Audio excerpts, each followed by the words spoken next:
you guys today. Holy smokes, I'm like a one-legged guy in a butt-kicking contest today. Keeping busy. Good afternoon, Miss Jen. Nice to see you. Hey, B-Joy, great to have you. Man, I've been doing everything I asked you guys to do today. Actually, for the last 6 months, but today it's just, I don't know, I turned it up a little bit. I am taking pictures and I am filling spreadsheets, guys, and there's a reason I do it. It's because it works. Oh my gosh, it works. Let's go through. Let's have a great time today. Good morning, Bob B. the man. You guys will notice that the charts I'm posting look different. We're going to talk about that at the end of class. I'm pretty excited about sharing it with you. But first we go and we check news. Today's Thursday, May 4th, guys. At 8:30 a.m., unemployment claims came on. I'm not sure if you traded during that news. I hope not. Could make things go crazy. And then at 10, we've got ISM Manufacturing, PMI. There's a red box next to the release, which means that it could very much disrupt the patterns that we trade, guys. That's one of the things that you're going to notice. The more time you spend in my room, you're going to realize that it's just patterns. That's all it is. It is identifying something that can be proven to win more than it loses. It's identifying something that can be tested so that you can prove it. You can back test it, you can validate it, you can verify it. And all we're doing is patterns, guys. This is those of you that are my age, mid to low 50s. You remember video games in the 80s. You remember you found a pattern and the ghosts stopped eating you, and you found a pattern and the spaceships quit shooting you, and if you just stuck to that pattern, 1/4 really went a long way. And as soon as you began to deviate from your patterns, well, you started losing lives and you had to give up the video game to the next person. So we're going to focus on patterns heavily, guys, and we're going to focus on only one. We're going to focus on a high probability trend trade. This is your first trade, guys. This is your foundation trade. Hey, good morning, Estefania. Nice to see you. And I got to tell you, your name is fun to say. We're going to focus on a trade that typically wins 70 to 80% of the time. We're going to focus on a trade that really helps build confidence and build a solid foundation. And the most important thing is that this is a trade that's going to teach you to read your indicators. You are going to be able to look at your charts, look at your workspace, and know whether or not it's time to take a trade, not because of your gut feelings and not because of your hopes to pay your mortgage or buy a new car. Guys, you're going to know it's time to take a trade because you can visually see three advantages that put you into this highest probability trade. You'll also find that 90% of your day is a whole lot of nothing. And I know that's weird to a lot of people. How can I make money if I'm not busy? Well, you do it by being patient, and you do it by not giving away money when you don't have the advantages you need to take a trade. The high probability trend trade is going to teach you to read your indicators. It's going to teach you to be patient, and you will recognize once you get a little comfortable with this where the market is likely to continue an established trend where it's most likely to bounce and just keep going that direction. Those are our entries. You're going to understand where the market is likely to go. This is going to help you with profit targets, and you're going to understand where the market is likely to stop. As you embark on this journey, there's no need for you to feel like you should be good at this in the very beginning. We're going to break everything down. We're going to look at it, get it to its fewest moving parts, and it's just going to take a little bit of repetition, a little bit of time. But I haven't met anybody that can't recognize these things, because it's only 3 rules. I need you to learn 3 things. Let's talk about taking the pressure off, right? I don't need you to learn how to make $1 million. What I need you to do is learn how to recognize momentum, because momentum is the first advantage that we look for in a high probability trend trade. And when I have momentum, it's because I have strong triggers, because rule number 1 is met. I need you to identify a clear path, meaning that you have to be able to look at your charts and say there's not a line in the way. And it really is that easy, because that's going to mean that there's no termination conditions, that you have room to your profit targets. And once you can identify momentum, and this is that maybe 2 to 3 days tops to really cement the idea in, and then you can couple that momentum with absolutely nothing in the way, you're going to look for an entry. Initially, rule number 3 is an entry for a trend trade. It is defining right where the trend is most likely to continue, where the market is most likely to bounce, guys, and it's very precise. But it's only 3 rules, creating 3 advantages. And I like to say that a trade is momentum plus a clear path plus an entry area. But once you know momentum and clear path, your rule number 3 may change. You're going to see a lot more opportunities based on your understanding of momentum, based on your understanding of clear path.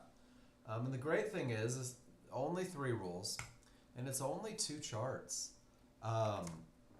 There's going to be a large chart, which is going to define direction, momentum, and areas.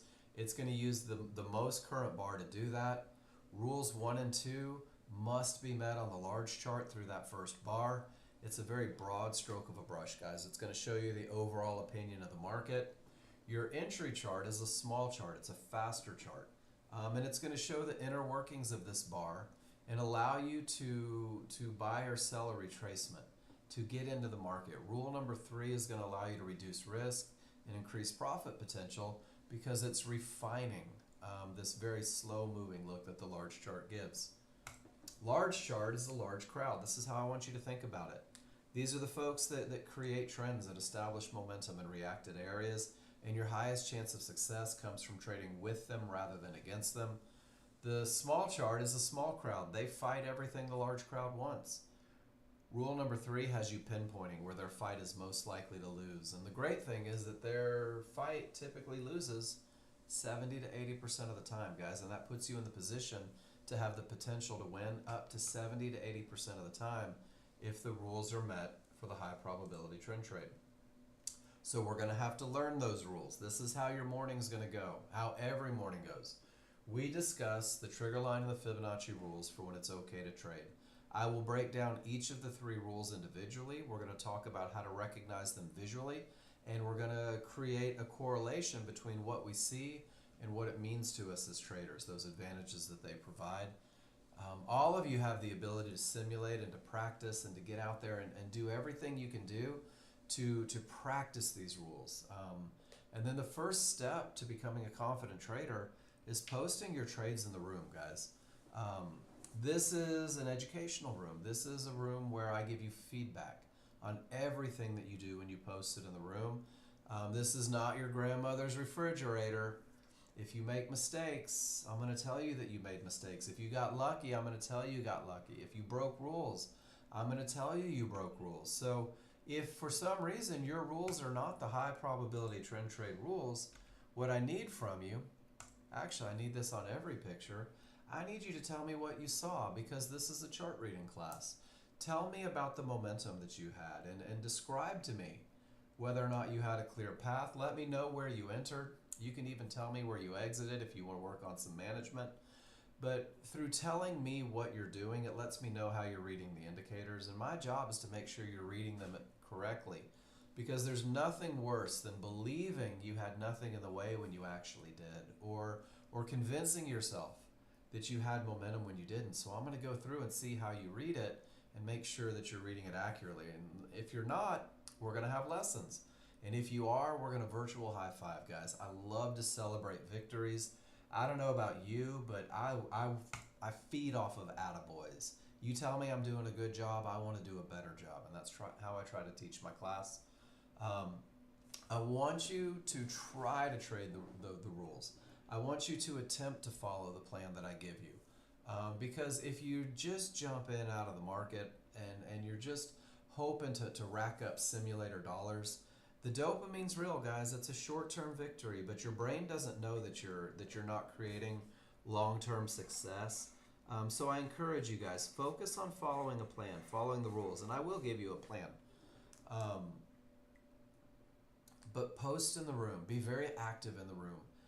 There's no reason for anyone that enters my classroom to ever have an unanswered question. I will answer everything. And if I don't have the answer, I'll find the person who does. We are going to simplify. I'm going to hand you a plan designed to optimize your chances of success, a plan that is going to help you learn to read your indicators, a plan that has been proven to win more than it loses. And it's simple. It's only 2 trades. I will give you everything that you need to be successful with this software by the end of the first hour, except the experience to recognize the looks, the experience to make the patterns easy, guys. But I'm going to teach you how to do it. So that's the second piece to getting to where you want to be. Use the spreadsheet that Nexgen gives you. And guys, I'm doing the same thing. I'm doing a lot of study outside of this. And I'm taking a lot of pictures. But the first tab is the basic rules. In green are the 3 rules, what it looks like to have them met. In red is what it looks like when those rules aren't met. So you're going to be able to commit to following rules by understanding the difference between strong and weak triggers. And you're going to be able to commit to following the rules by understanding the difference between a termination condition and a clear path. The second tab is the client trades. This is over 500 pictures of Nexgen users taking momentum, taking that clear path, finding those areas inside of triggers for entry, and trading the pattern. And I won't even say winning every time, because I will post pictures of the perfect pattern, the pattern that wins more than it loses, taking a loser. And it's important that you take those lessons, because anything that wins 70 to 80% of the time is obligated to lose 20 to 30% of the time.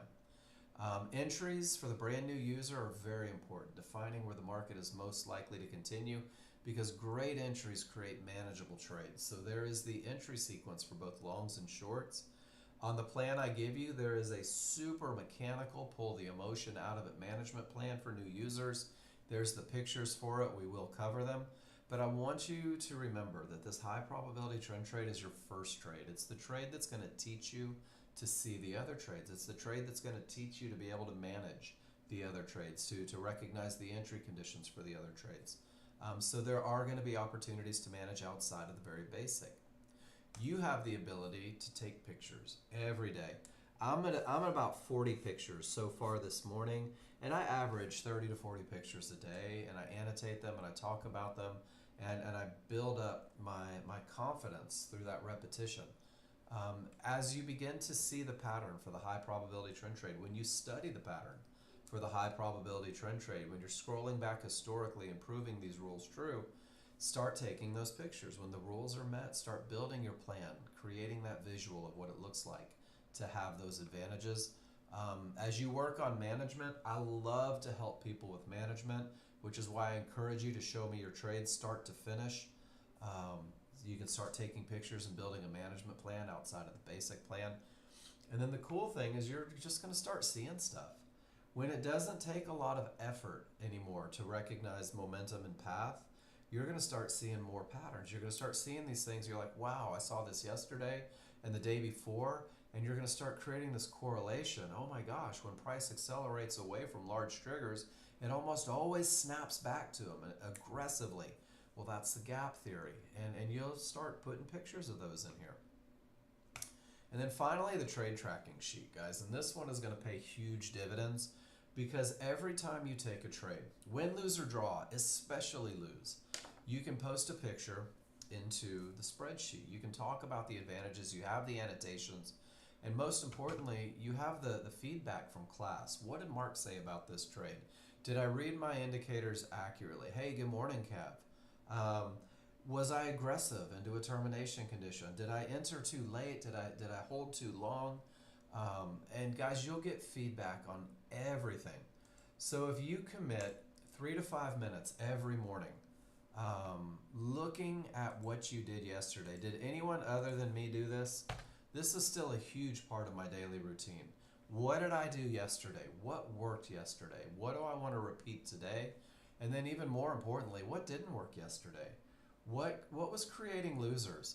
And guys, when I talk to you about those nuanced things, when I talk to you about, so for example, Steve Diego fighting the small triggers on the NASDAQ, those trend trades, that's because I blew out 10 accounts and 50 trades and made a lot of mistakes. And it was this process that showed me how to avoid those losers, because I was recognizing the patterns in the market that seemed to keep just pulling money. You'll notice that you feel relaxed when the advantages are present. You'll notice that you start moving stops and jumping out of trades early when they're not, or holding trades longer than you should when the rules aren't met. And guys, pay attention to how you feel when you trade. It says a lot about your adherence to rules. But this brief historical study, guys, every morning, it's going to accelerate the learning. It's going to set you up for success. And one of the things that I can tell you is that if you give me 5 or 6 pictures telling me what you see, I'm going to start to recognize your strengths and weaknesses, and we're going to start working together to embrace and celebrate your strengths, and we'll focus on correcting anything that's creating challenges. So don't hold back, guys. And again, if you have 17 pictures that all look the same, and they all have every advantage, and they're all amazing, and you know they're perfect, I don't need to see all 17, guys. You're going to get the most out of the pictures where you get feedback that's helpful, not just high fives. So if I breeze through a picture because it's perfect, don't get your feelings hurt. It means it's a good job. If I dissect it a little bit and pick it apart, it means we may have something to work on. But put them all in the room. And let's make sure you guys know what you're looking at. Triggers show up everywhere. You're going to have small and large triggers. You're going to have 2 small lines creating the small triggers. You're going to have 2 dashed lines creating the large triggers. They're moving averages. That's not really important to me. What is important to me is that I know the difference between small and large, and it's helpful to know that when they're green, they're going up, and when they're red, they're going down. You will use trigger lines in everything you do. You'll use trigger lines to identify the momentum that we need in rule number 1. You'll use trigger lines to recognize termination conditions, telling you when you shouldn't be trading into an area. You'll also use these large trigger lines to define your entries. And they show up on both charts, and they have names, small and large. You're also going to have areas on both charts. Areas are just pretty much horizontal lines that run across the chart. They all have names. On the large chart, magenta highs, divergence highs, means there was a loss of momentum. Well, on both charts, a magenta line coming off of a pivot lets you know that momentum was lagging behind price. There's a loss of momentum in the market. You'll see it as magenta at a high and cyan at a low. Hot pink, baby blue. You're going to see red Fibonacci resistance running across the chart, guys. You're going to see blue Fibonacci support. You're going to see yellow 1-to-1s. And you're going to see a midband. And the midband's going to change colors on you. If price is above the midband, it is going to turn green. It may behave as support. When it's below its magenta, it may behave as resistance. There's a lot of colors. Well, there's only a few colors, but they all have meaning. And what we're going to do is we're going to go through how to use trigger lines and areas to define the highest probability trend trade. How to use trigger lines and areas to enter a trade that can be proven to win more than it loses. Good morning, Miss Trina. Nice to see you. And we're going to start on the large chart because the large chart leads the way. It's a big, slow chart, and it's exactly what the large crowd wants to have happen. And it must have strong triggers. And the only way you can have strong triggers is if you're trading with the trend. I believe people have been saying it for 37 million years. They carbon dated it. The trend is your friend. Trading with the trend is easier than fighting the trend, guys. The trend is the world's greatest lazy river at a Las Vegas hotel, and every 18 feet is a fresh pina colada, guys. And when your background's green behind that first bar, the market's going up on a large chart. And when it's red, it's going down.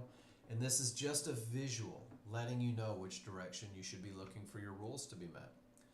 The only way you can have strong triggers is if colors match.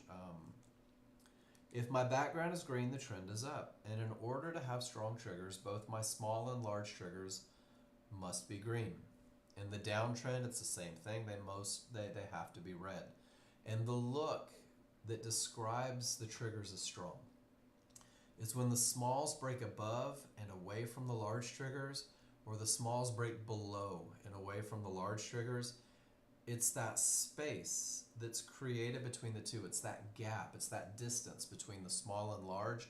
I want you to picture scissors that are open, ready to cut. That's your strong trigger look. And when you have strong triggers, the odds are favorable for the market to continue in the direction of the trend. You're going to see annotated in education materials on the charts that people post, OFM, odds favorable momentum. That phrase should create confidence. This look should create confidence, because when you have momentum on a large chart, guys, it's hard to stop. This is what pushes a trend. When you have odds favorable momentum on a large chart, that's the look that we want to let us know that areas have the potential to break. When you have these strong triggers, guys, you're going to be buying Fibonacci support or selling Fibonacci resistance on a smaller, faster chart. On this big, slow chart, you see the bar sprout a tail or a wick. You're actually going to use rule number 3 with this momentum to define and predict and pinpoint where that tail is most likely to form, and that's going to become your entries. So every time you see strong triggers in a wick on the big chart, you can say to yourself, this might have been a short trade where I could have made some money. Let me go back and study that pattern. And the greatest thing I think momentum does is it helps new users overcome mistakes.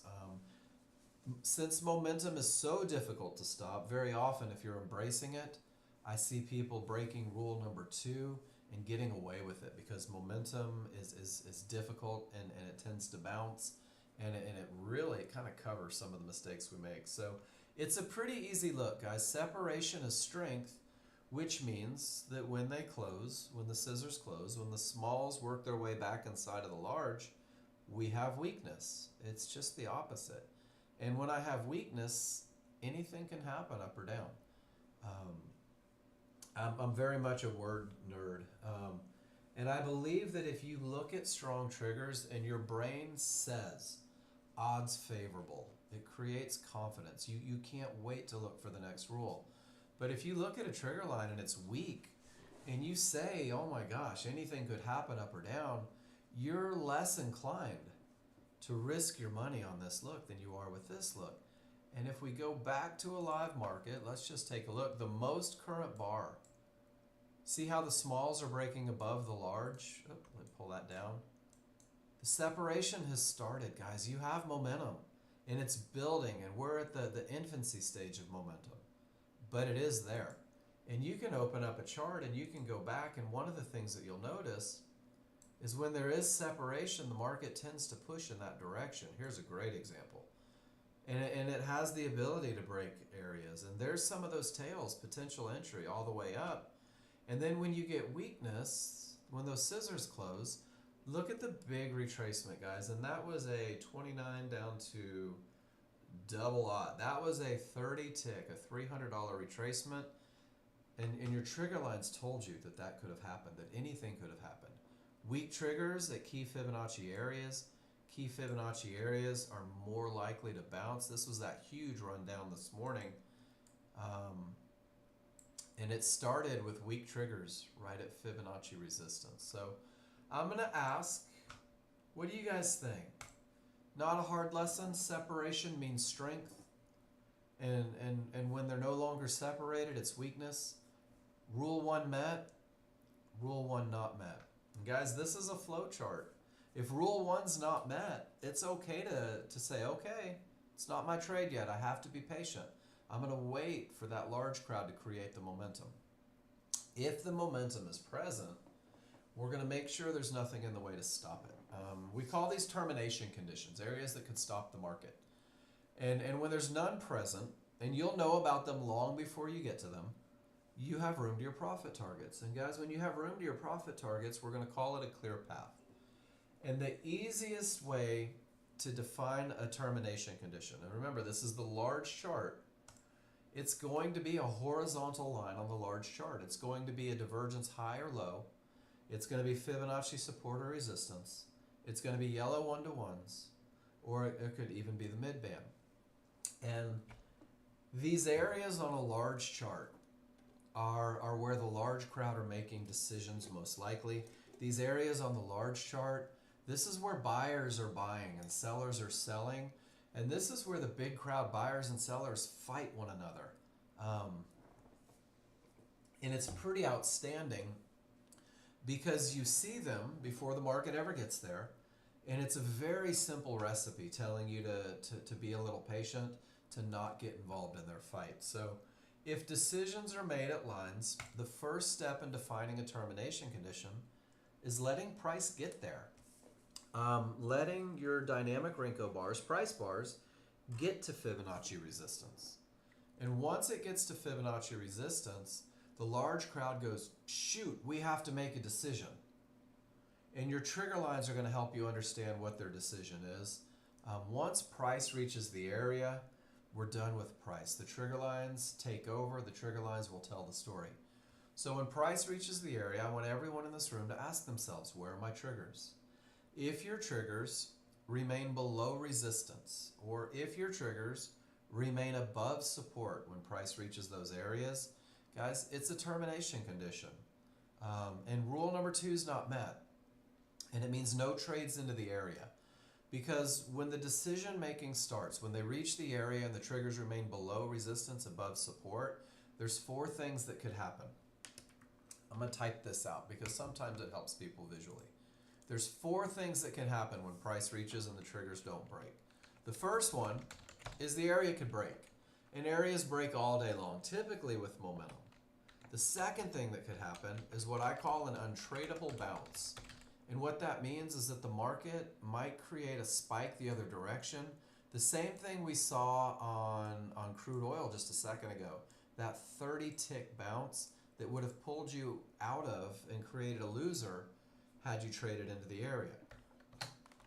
This is the fun one to watch. It's a horrible one to be in. There could be a fight. The buyers and sellers, the buyers might say, we want it to continue up, and the sellers might say, but we want it to go down. And it's not uncommon to see these fights at key areas where they literally dissect a Fibonacci area as they just try to duke it out and take over. And guys, you don't want to be caught in that fight. That fight is consolidation. It's what we call chop. And rule number 2 is going to help you avoid consolidation and chop. And then the final thing that could happen is it could reverse. And guys, if a no triggers through termination condition, the triggers remain below resistance, above support. If it reverses the market, this is what we call a strong top or bottom.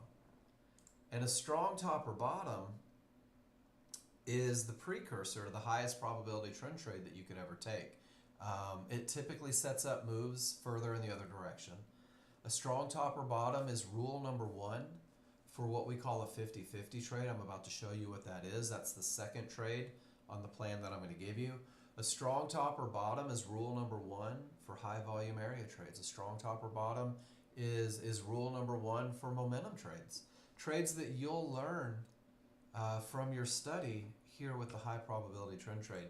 But what I really want you to believe and what I really want you to accept is that when price reaches an area and the triggers don't break, your best course of action is to do absolutely nothing and wait for the reaction.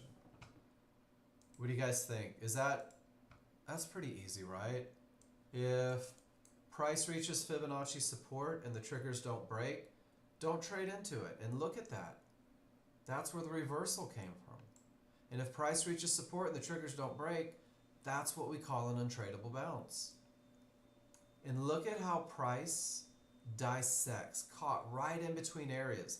That's that chop, that consolidation. Rule number 2 keeps you safe, keeps you from just throwing money on the bonfire.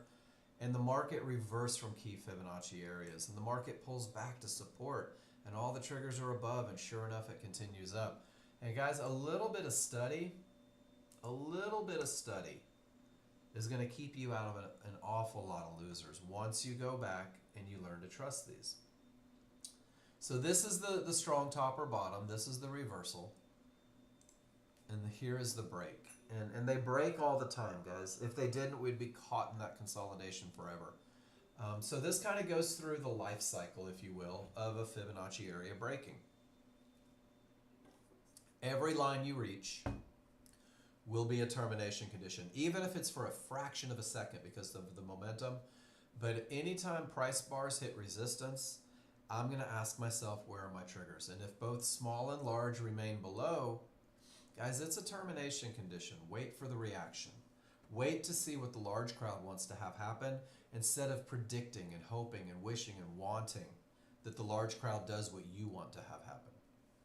If it's really going to break, the first thing that's going to happen is your small triggers are going to smash through that area, 3 to 4 points through. And remember, once price reaches, we're done with price. Trigger lines will tell the story. And if your small triggers absolutely smash through that area and you have those strong triggers, that odds favorable momentum, but your large triggers are still below resistance, we call this a 50-50 look. And a 50-50 look first relies on momentum, so you have to understand rule number 1.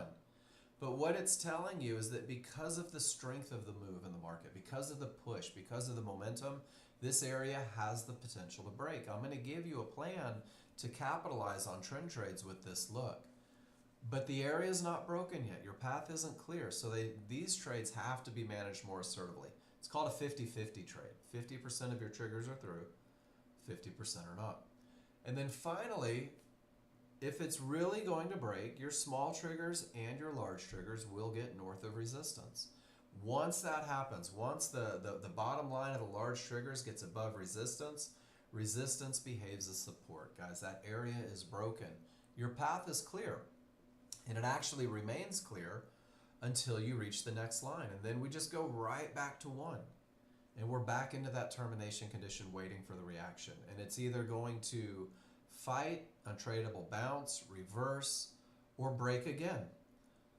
And it happens going the other direction as well. So first it's a termination, triggers remain above support. Then it has the potential to break because 50% of my triggers are through and 50% are not. That is dependent 100% on odds favorable momentum.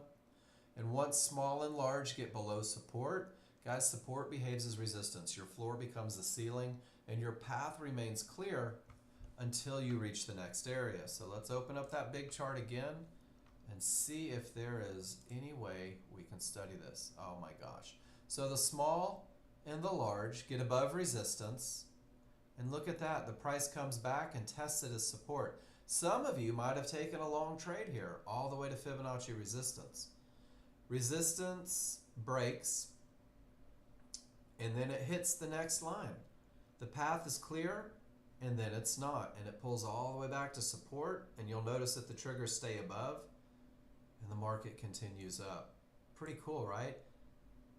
Resistance pulls back to support, continues up. Resistance breaks, pulls back as support, continues up. Egads and little fishes, guys. This is a very recognizable pattern. Support breaks, and you see that little tail? They pulled back and tested it as resistance. Support broke, they came back and tested it as resistance. Can you guys give me a why if you're with me?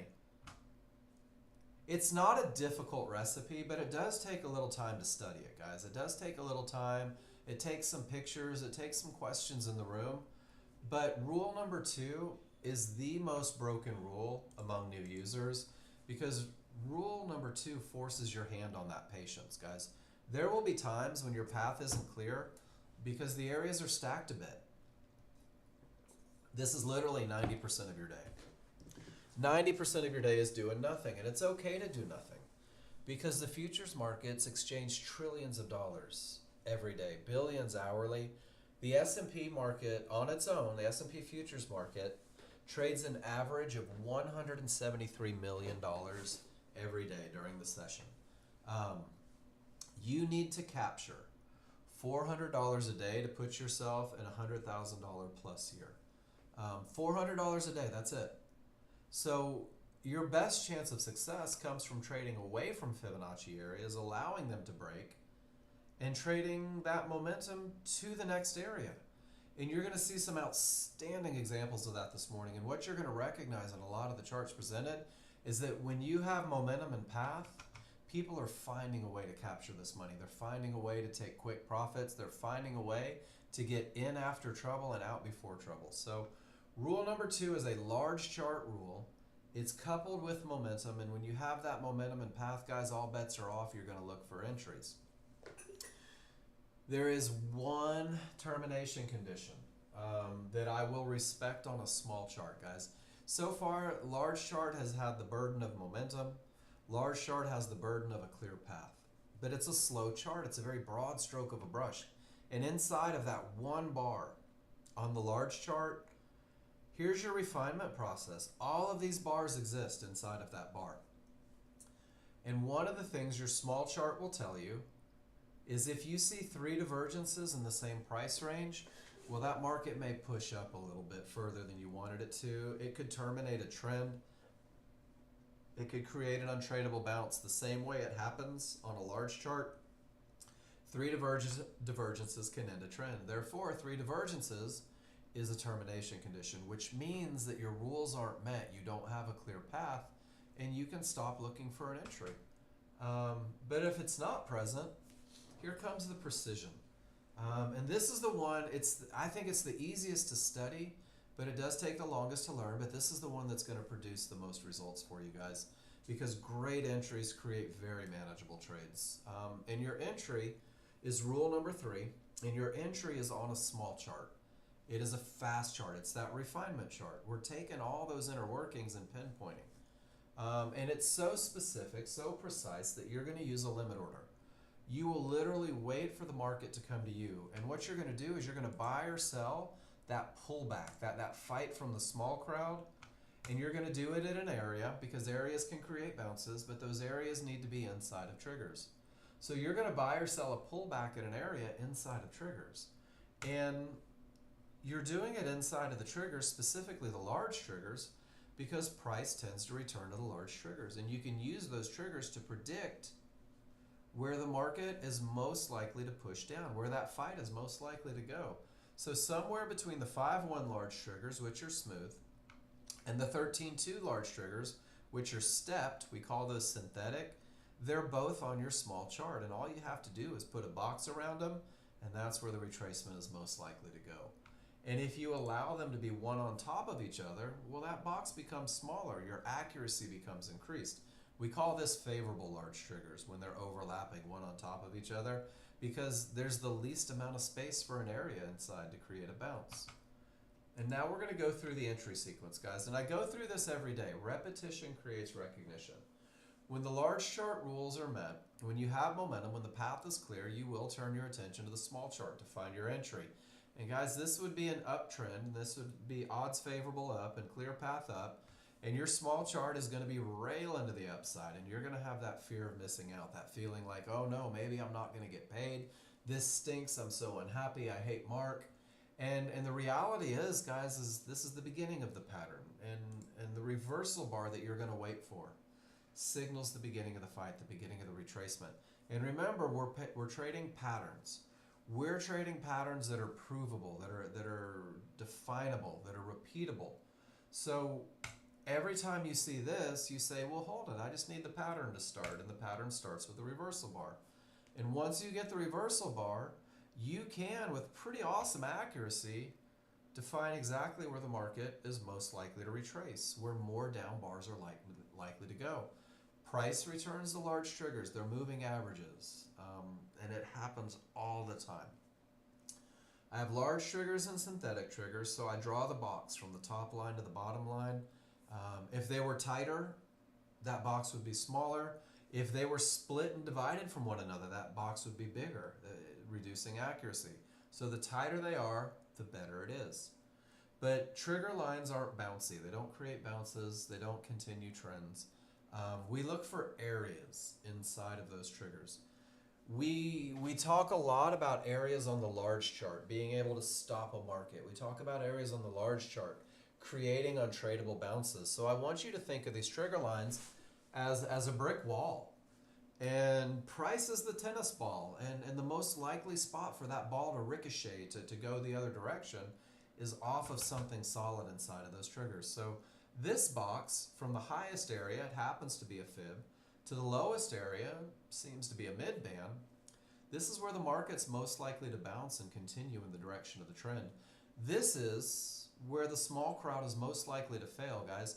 And you can go back and you can study this pattern, and I think that within a few days of seeing it repeat, you will have the confidence to activate a limit order, to literally wait for the market to come to you a tick or two above that highest point of support. And at this point, you've done all you can do. You are in control of absolutely nothing. The only thing that you are in control, I guess it's not absolutely nothing, very little. You can be in control of whether or not your rules are met. Everything else is up to the market. And the market is not going to let you know what's going to happen. But with this entry, if they come get you, this is where you have the highest chance of success, especially as a new user. Because you're in a long position. You've entered the market in a long position. But you're not just long, hoping that the market goes up. You're in a long position in a market where the odds are favorable for it to continue up because you have strong triggers on that large chart. And you're in a long position, and there's absolutely nothing in the way on the large chart to create a bounce against your trade. Your path is clear. And you entered this market precisely where it was most likely to bounce and continue in the direction of the trend because rule number 3 gave you that accuracy, guys. This is your high probability trend trade entry. This is the best way to enter the market as a brand new user because it's defining the point where an established trend is most likely to bounce and continue. So we're going to go through it again. The reversal bar begins the pullback. The reversal bar is not your entry. You'll be able to define where those down bars are most likely to go using the large and synthetic triggers. And you'll be able to pinpoint where the market is most likely to bounce and continue in the direction of the trend by identifying areas inside of those triggers. And guys, this creates a window because the areas are rarely just singular or stacked one on top of each other. So you've got a little bit of a range. You've got what I like to call the window of opportunity. And the market's most likely to bounce somewhere within this window, but we're going to catch it at the top of the window because of the advantages on the large chart. And by pinpointing right where the market is most likely to continue, you begin to accept that if the market is able to push beyond those areas inside of triggers, if the market's able to push below the most likely spot for a retracement, guys, you understand that any line on what I call the wrong side of the triggers, below those triggers for a long trade, that's where rule number 3 is no longer helping. That's where the advantage of rule number 3 is gone. That's where the rule is no longer met. And I call anything below those triggers where the market should not go, which means that this Fibonacci area on the wrong side of the triggers is not a part of your entry equation because once you get below them, you don't know if, when, or where that market's going to bounce and continue with the trend. This is futures. My 401k hates it, but I don't mind taking a short trade. We can do it both directions, guys. When the large chart rules are met, the small chart reversal bar begins the pattern. It's not the entry. You can define where those up bars are most likely to go up by using the large and synthetic triggers. But you can define where that market is most likely to bounce and head back down by pinpointing the areas inside of those triggers. And guys, there is one area inside of these favorable large triggers, and sure enough, that was the one area that created a bounce and sent it screaming south. By understanding where the market may retrace and where it may bounce, you begin to accept that anything on the wrong side of those triggers isn't a part of your entry equation, guys. Anything on the other side of those triggers is where the market should not go. That's where your advantage is gone.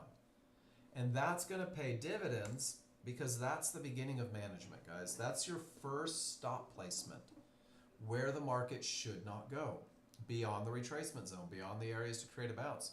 So generally, it's 4 to 5 ticks above trigger lines for a short, 4 to 5 ticks below trigger lines for a long. And you're going to say, man, if they get that far past all the good stuff, I don't want to be a part of this trade anymore. My advantage is gone. And exiting a trade because the advantages are gone is an intelligent thing to do. And it has nothing to do with hoping or wishing. And guys, these are acceptable losses. These are the types of losses that are a normal part of a positive equity curve.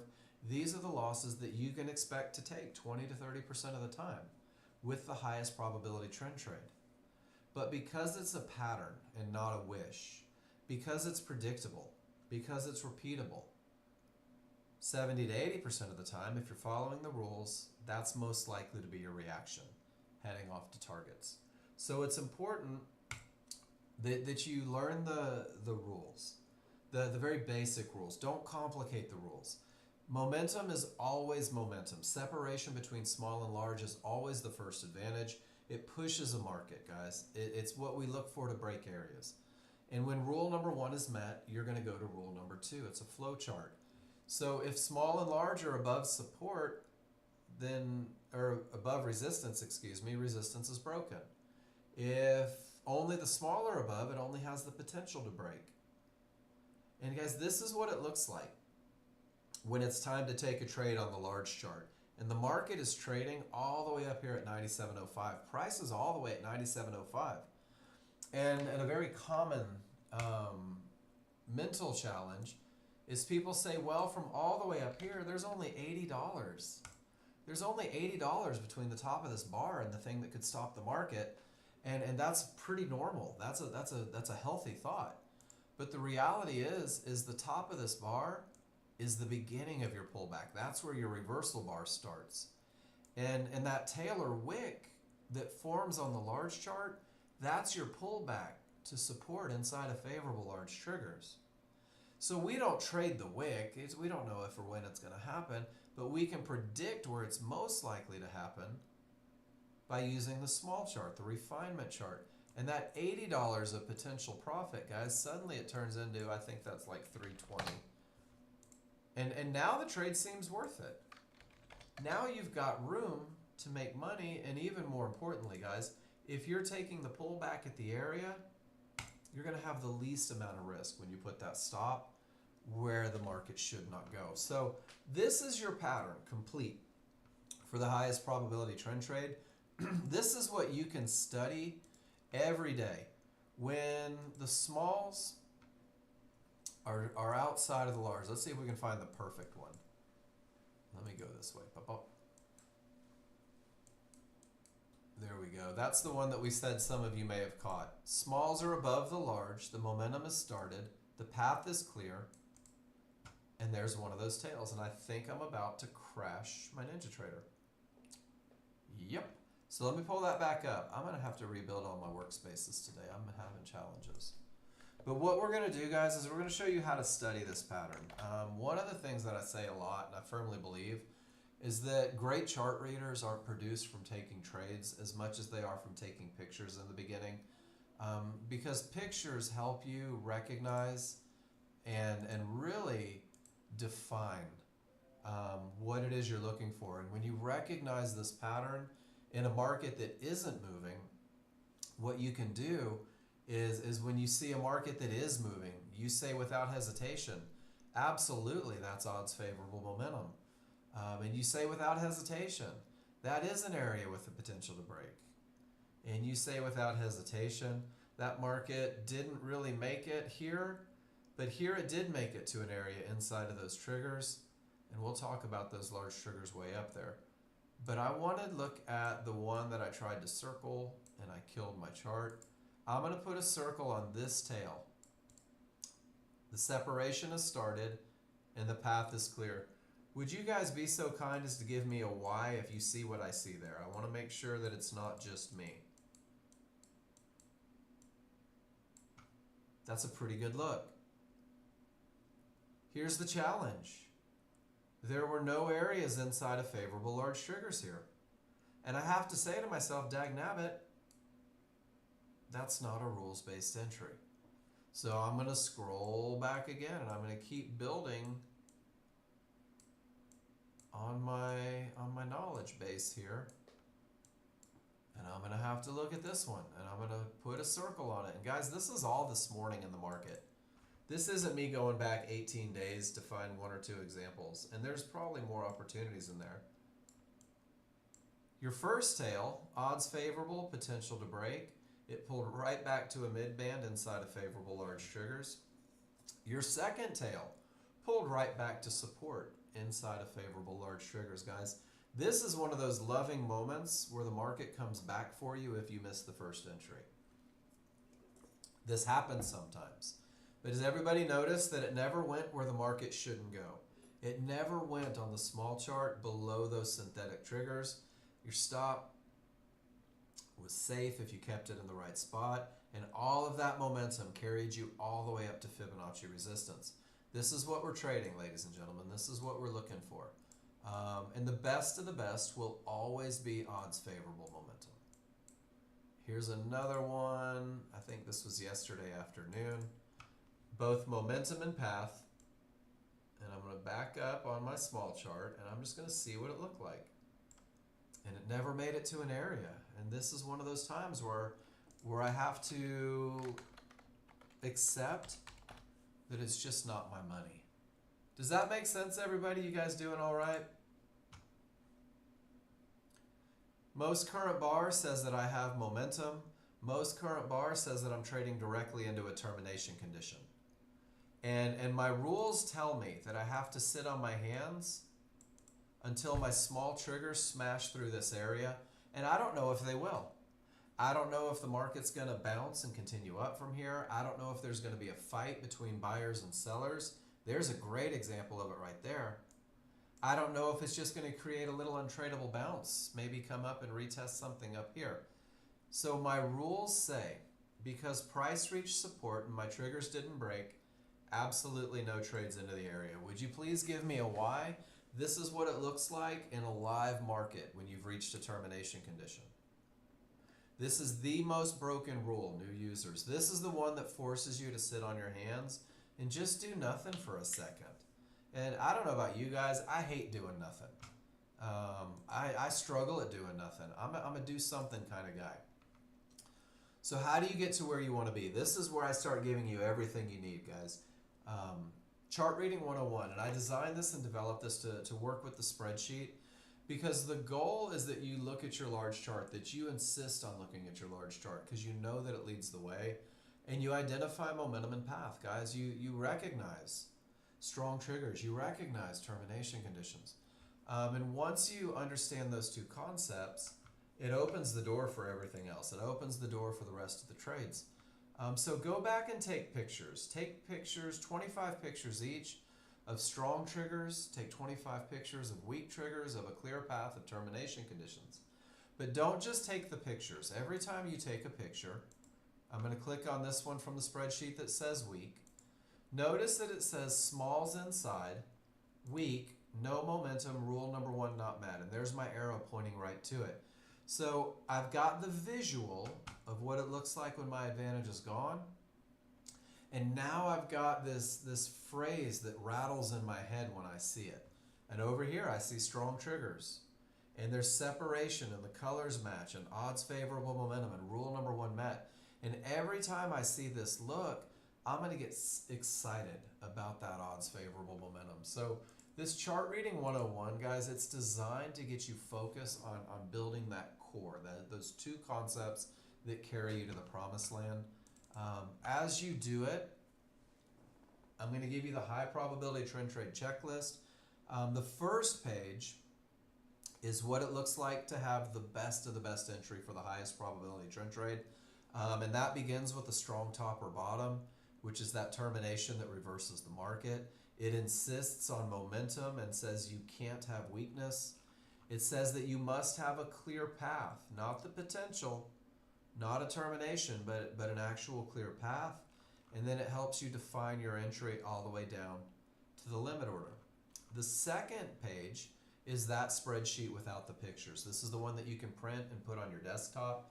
This is the one that you can have in front of you when you're doing market replay, increasing your reps. And nobody in the history of this checklist has ever done worse than 70% when it was truthful.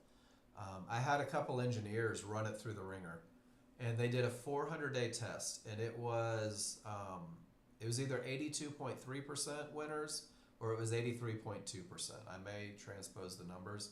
But guys, remember that trading is about winning, and trading is about success, and confidence comes from success. And the more often you can win as a new user, the higher the potential is for you to do it, the more likely you are to stick to the plan, to stick to the rules, and just repeat that success.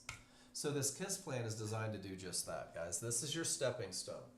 This is the alpha. This is the beginning. This is the foundation.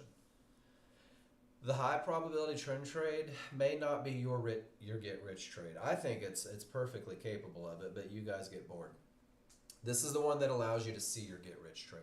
This is the one that teaches you to start talking to yourself in terms of advantages. This is the one that teaches you to read your indicators. And once you can read your indicators, the door's open. This plan is designed to optimize your chances of success with the high probability trend trade, which means this is the best way I know how to teach this trade, and I've given you a written plan to follow. I've had new users inside of their first month get funded in those funding companies by following this plan, by keeping it that simple and taking the best trades instead of all the trades. So you'll create your own plan. You'll have the ability to change this once you can read your indicators if you feel like you need to. But there's two things that you have to know 100% without question, and it has to be defined on paper in a trading plan before you ever enter the market and you're not on simulator. You have to know why you will enter a trade.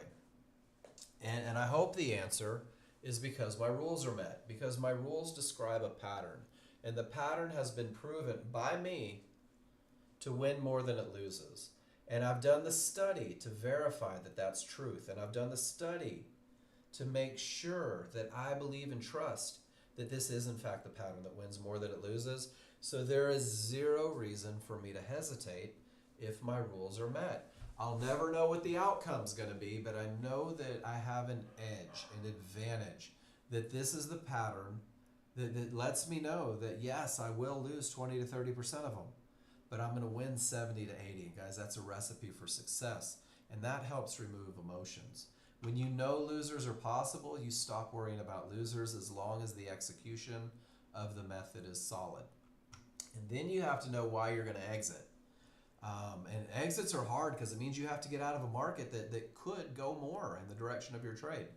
Guys, exits are taken at profit targets, whether they are predetermined, whether they're at key areas, or because the advantages that got you into that trade have gone away. A good example of that.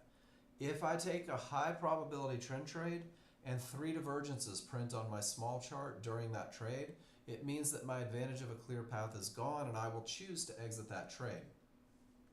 If I enter the high probability trend trade and the market pushes 4 to 5 ticks beyond my trigger lines, I choose to exit that trade because my advantage is gone.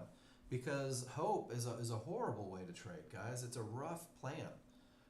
My father-in-law used to always say, wish in one hand, poop in the other. Tell me which one fills up first. And it's always the poop. It has been every time. I don't know why I keep trying it. So define your entry. Great entries create manageable trades. I love that phrase. And then once you're in, we're going to manage it.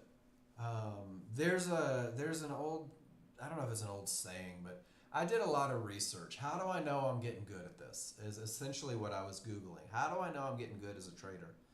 And one of the most common themes was that mature traders, successful traders, consistent traders, well, they manage their risk before they ever manage their profits. They make sure that it's logical, that it makes sense before they ever try to make money. And that's exactly what you guys are doing. So when you demand that the market has momentum, you're managing your risk because the market, the odds are favorable for it to go in the direction of your trade. And when you insist that there's a clear path, you're managing your risk because you're not putting something in the way that could stop the forward progress of your trade. And when you get in where the market is most likely to continue, guys, you're managing your risk because you know that that creates the least amount of risk. So this KISS plan management is very pragmatic. It's very if-then. It's very mechanical. And it's designed to do a couple things, guys. It's designed to teach you and help you trust stop placement, that concept of where the market should not go, where the advantage is gone. And it's also focused on getting you paid. And I don't know why. Getting you guys to accept profits is one of the hardest things I've ever had to do. because there's that little devil on your shoulder that says, don't get out at that line. It could go further. Don't get out at that key area with all the triggers beneath it, because if it goes through it, you'll make more money. And guys, you start to believe that little voice. So in the beginning, I encourage new users to learn, follow, and embrace this plan, and then you'll create your own plan based on your ability reading the indicators. But this is what it looks like as it plays out. First, you enter the market. And if you're following the KISS plan, you enter 2 ticks below resistance inside of triggers, and your initial stop is 4 to 5 ticks beyond those triggers. And this is where the market shouldn't go. And you know what your risk is going to be before you ever enter that market, guys. If I enter at 71.34, I know that my risk is at 71.49, that's where my initial stop goes, and I have $150 per contract. That's my risk in this trade. My targets are predefined at $100 and $200, and I have to accept this risk. Because if I tighten it, if I reduce it, if I put it in the retracement zone or by the areas most likely to create a bounce, it's Murphy's Law, guys. They're going to tap you high tick and then drop like a Led Zeppelin, and you're just going to watch it run without you. So be willing to accept the risk. Understand the risk. But if it doesn't get hit, whoops, if that stop doesn't get hit, if it doesn't take you out of the market, if your advantage isn't gone, well, it means that it's going down. And it's going down with momentum, and it's going down with a clear path, and it's going down from the area. And this reversal bar confirms that your trade is working. So you're going to redefine where the market should not go. And your first stop movement is going to be 2 ticks above the reversal bar in the direction of your trade. Whether it's up or down, 2 ticks above, 2 ticks below. And you go from $150 risk per contract to $30 risk per contract.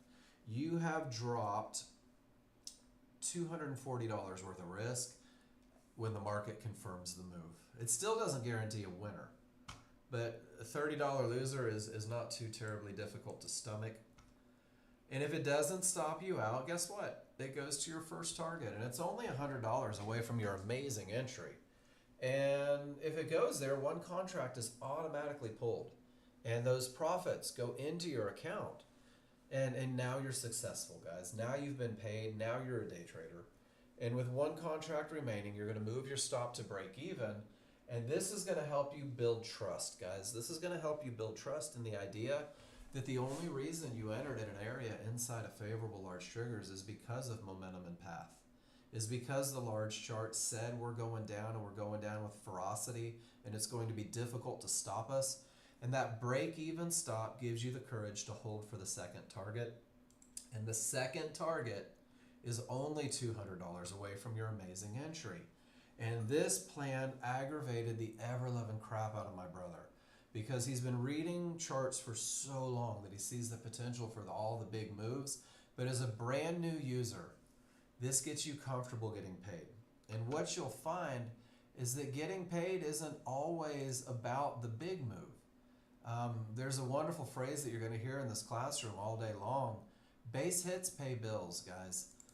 And if $300, if that one trade, that 4 minutes of your life is the best that you can do each and every day of the year as a trader, that's still a $75,000 year.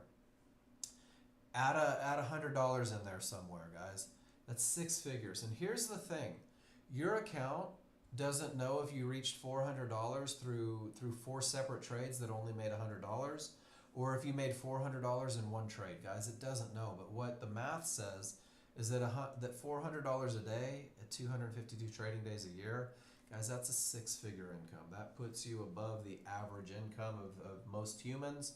And once that becomes easy and that becomes consistent, then the sky's the limit. We've got people in this room who have a $1,500 a day goal, trading one market, a couple trades, and they take it and they mirror it on 10 accounts. Trade copiers are a big deal, guys. And when you're consistent, you can turn $100 a day into $1,000 a day. And then you can just go swing your golf clubs. You can go surfing. You can go do whatever makes you happy. But you've got to learn how to do it consistently. And that's what we're doing in this room, guys. We're teaching you the best of the best way to reach your goals, to see that potential, to get to where you want to be. So we've learned the trigger line and the Fibonacci rules. You know exactly what they look like individually. You know how to study them. You have a spreadsheet to study them in. You know how to go back to circle to prove that this methodology works and will work for you.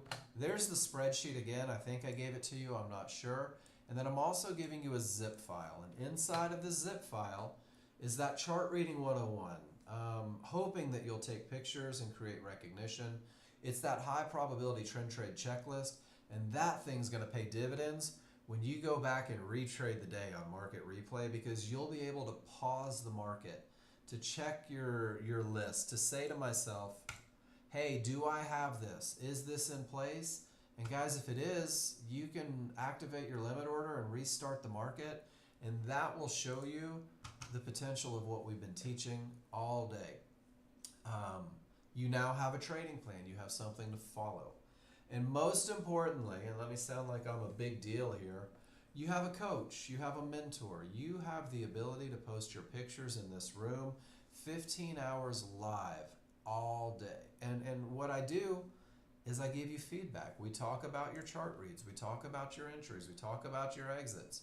We celebrate victories and we work through challenges, guys, and that's what we're about to do. So I'm going to head into the second hour, and you now have everything you need except the experience to make it easy. When I go into the second hour, guys, here's the deal. Don't be the trade police, new users.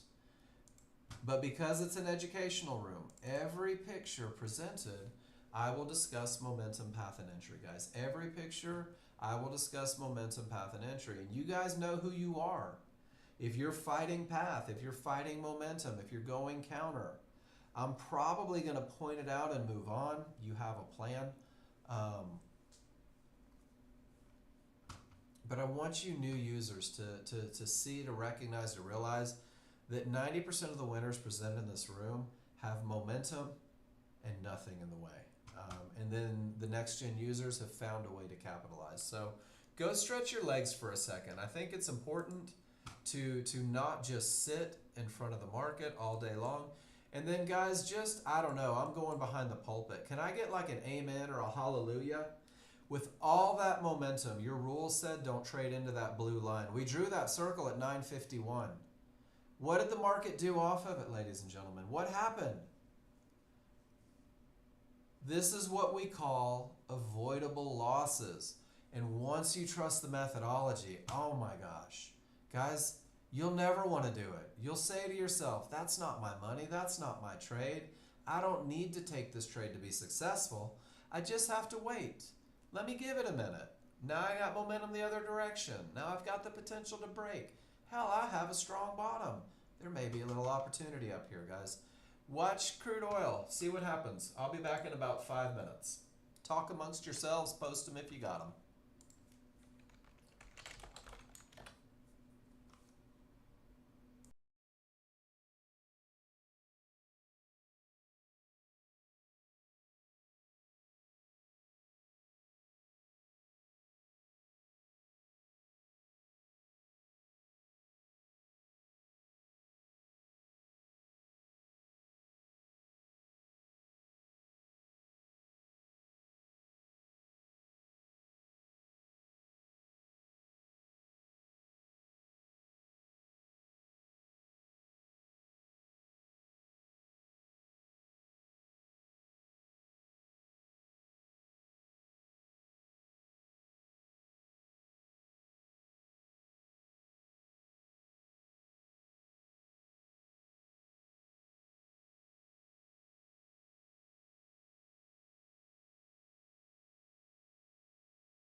right, y'all, here we go.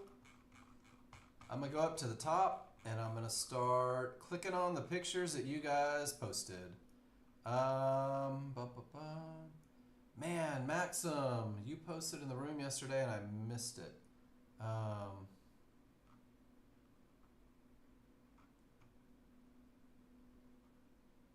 We're good. Let me see where we're at. Where did the day start? Here we go.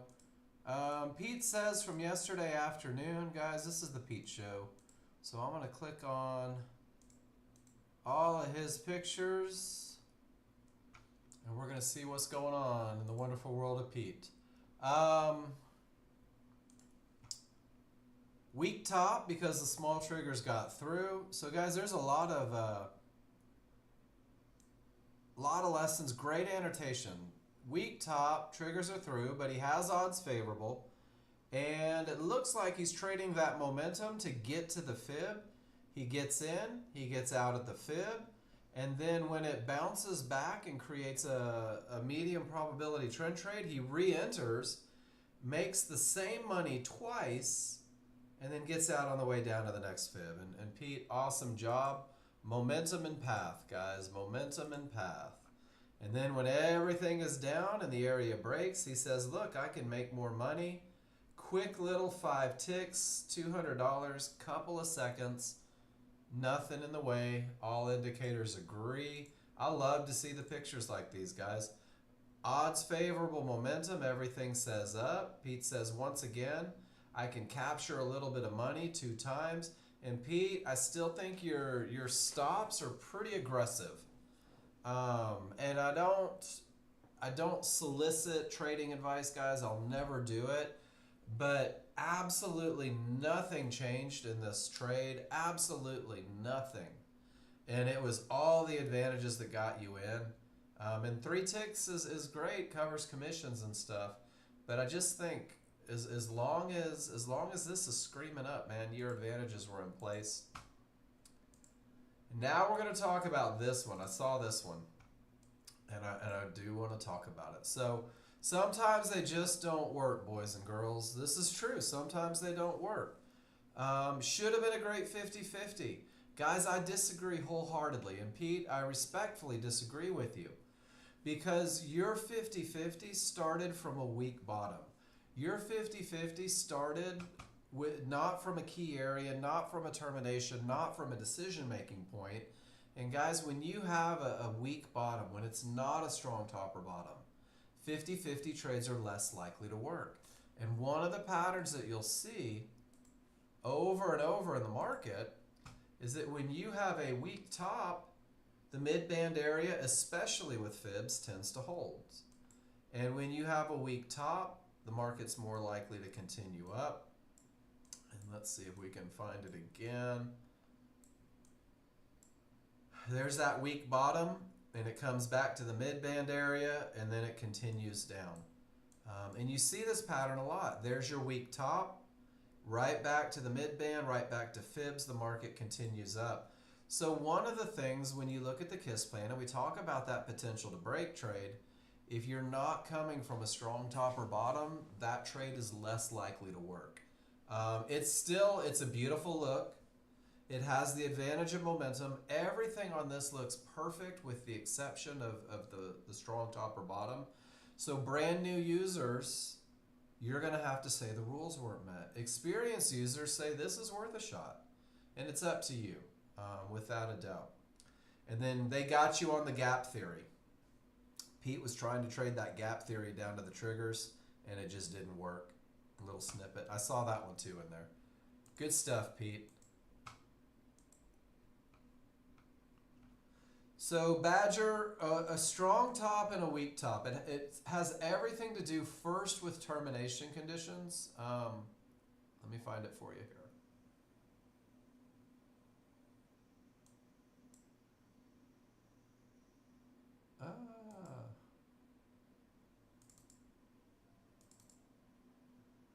I'm going to do 2 things for you. I'm going to drop this in the room. So there's like a little study guide for you.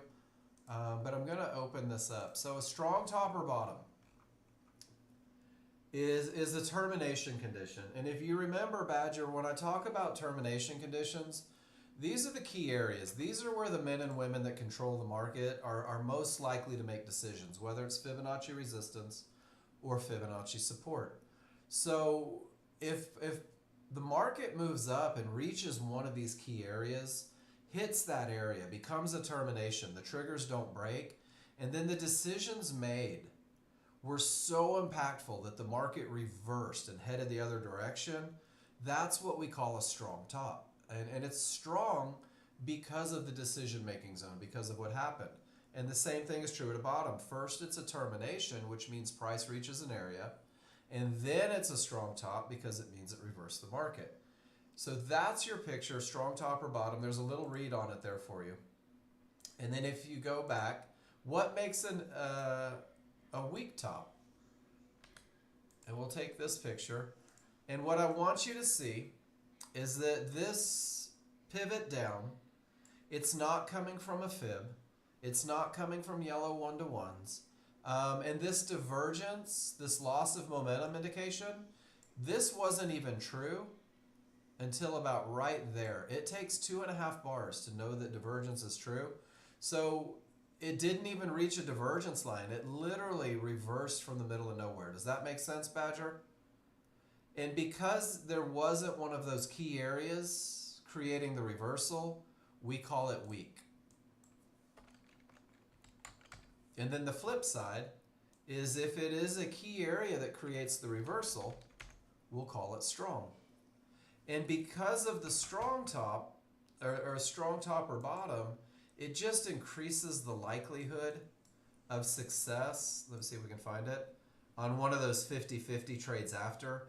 Because of a strong top or bottom, this area is more likely to break. You have a higher chance of success with those 50-50 trades if it comes from a strong top or bottom. So it's a great way to incorporate the lessons in.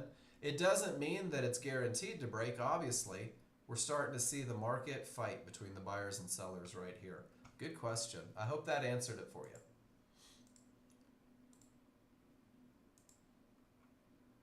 And then there's your strong top, and there's all your momentum, and there's room to the fib, and Pete says, I love this. Let me ride that momentum down. And that's one of the things I told you guys, is you're going to see a lot of opportunities with nothing more than momentum and path. Pete takes it here, but it does retrace, and it retraces back. And why? Because there's not the momentum pushing it. If you look at his large chart, there's no separation between the triggers. If you look at his small chart, there's no separation between the large and small. And guys, you can't take a momentum trade and expect it to win based on momentum if there's none present. So what did you do here? You just jumped in hoping it would go down. There was no momentum to push it, and it pushed up and it retraced. And then when it starts to head down, that's okay. Opportunity for learning. This is one of the things that one of my best lessons from John Novak when I started trying to take momentum trades. And this is, if you've ever talked to John, picture his voice. How can I take a momentum trade if I don't have momentum? Right? Because momentum is the advantage, and if the advantage isn't present, clearly it's not a momentum trade. And it takes a while though. So this is really jumping in, hoping that market continues down and the loss of momentum gets you. You have a better chance of success with that jump in, with that separation between the small and large. It's a great lesson, Pete. And one of the things that happens, and when this one is so easy, your brain can't fathom the idea that it wouldn't just be easy again. And you don't look at the indicators quite as closely.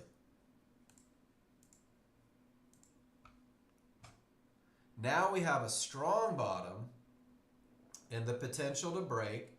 And there's that quick jump in, and it turns right into a momentum trade. And Nexgen teaches the pullback to this fib as a momentum trade. And then you jump in again, and you make a tick. And then it turns into the perfect 50-50 trade, but you don't trust it. So you get in late and make a couple ticks. And Pete, your trading is very erratic today. You can see where you don't trust the moves. You can tell that you're not sold on it. Otherwise, you wouldn't be in and out that many times. That was the momentum trade. I've seen you take it 100 times and it was perfect.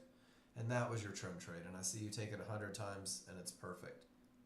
And I'll notice these things, and I'm not knocking you for it. I'm not knocking Pete for it. And then there's that 50-50. And then there's a second divergence, and it actually happens to almost be three in the same area. And I like this, and this is brilliant. So for you new users, as you take these 50-50 trades, these potential to break trades, I'm going to show you what Pete understands and what Pete knows to be true.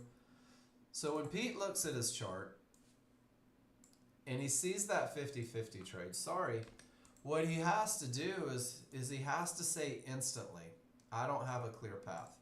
Does that make sense to everybody? A 50-50 trade is not a clear path.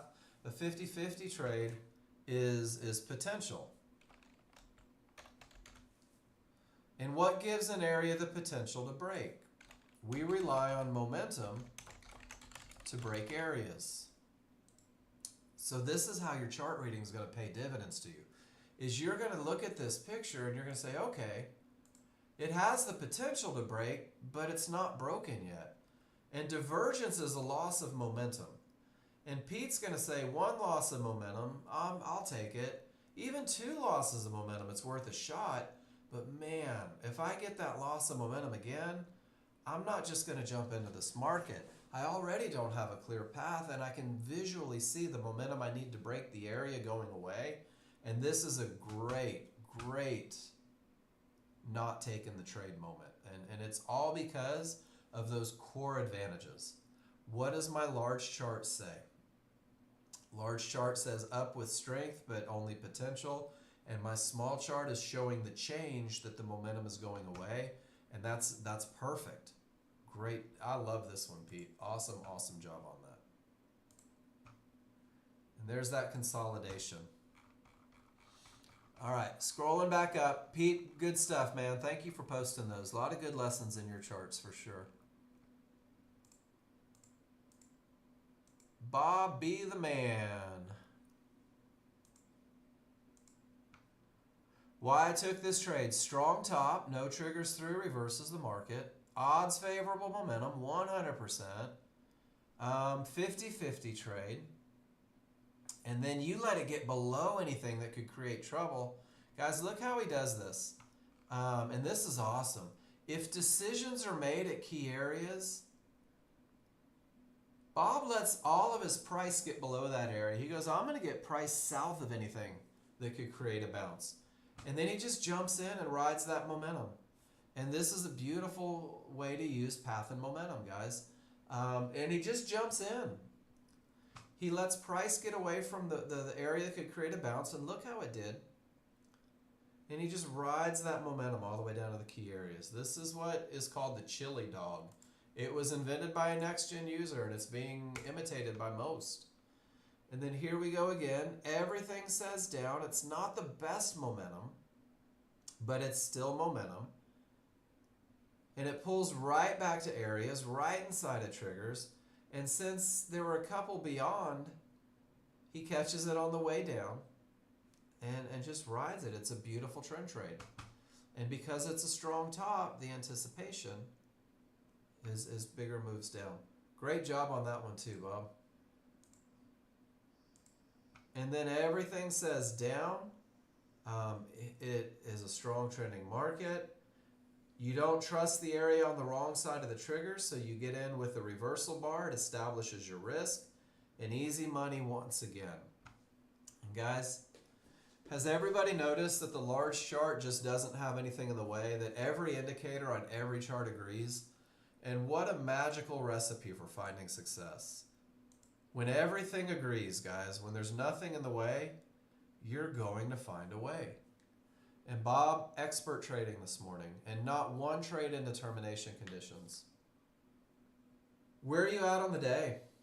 If you don't mind sharing.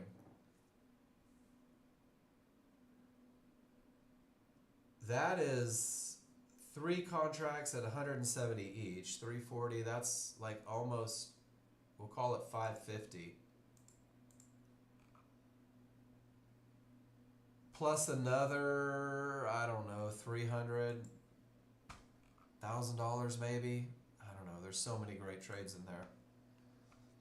And you didn't have to fight momentum, and you didn't have to trade into termination conditions. All you had to do was go with the flow. You don't have to say where you're at. It's okay. But the point that I wanted to make is, guys, if you allow it to be easy, it can be easy. If you allow it to be pretty straightforward, it can be pretty straightforward. 1,200 or so. What a great day. What a great day. Right on, Bob. I was tattooing. I didn't see it. It is okay to brag. Miss Jen says everything is trending down with strength, and she just jumps the fudge in and gets paid quick. And then, Jen, that's quite the aggressive hold.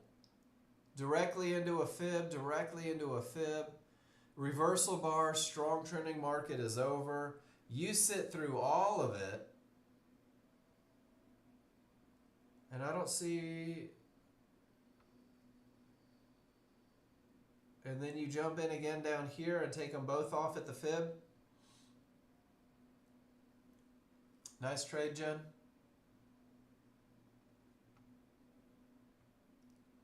I see the first entry and an exit. Okay, and then there's your other exit.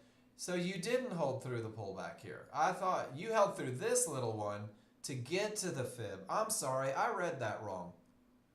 And then when you hit the fib, you said, egads, little fishes, my advantage is gone.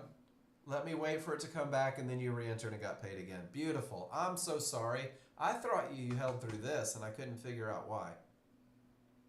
Great work. Nice job. And my apologies for all the rotten things that I thought about you in that moment.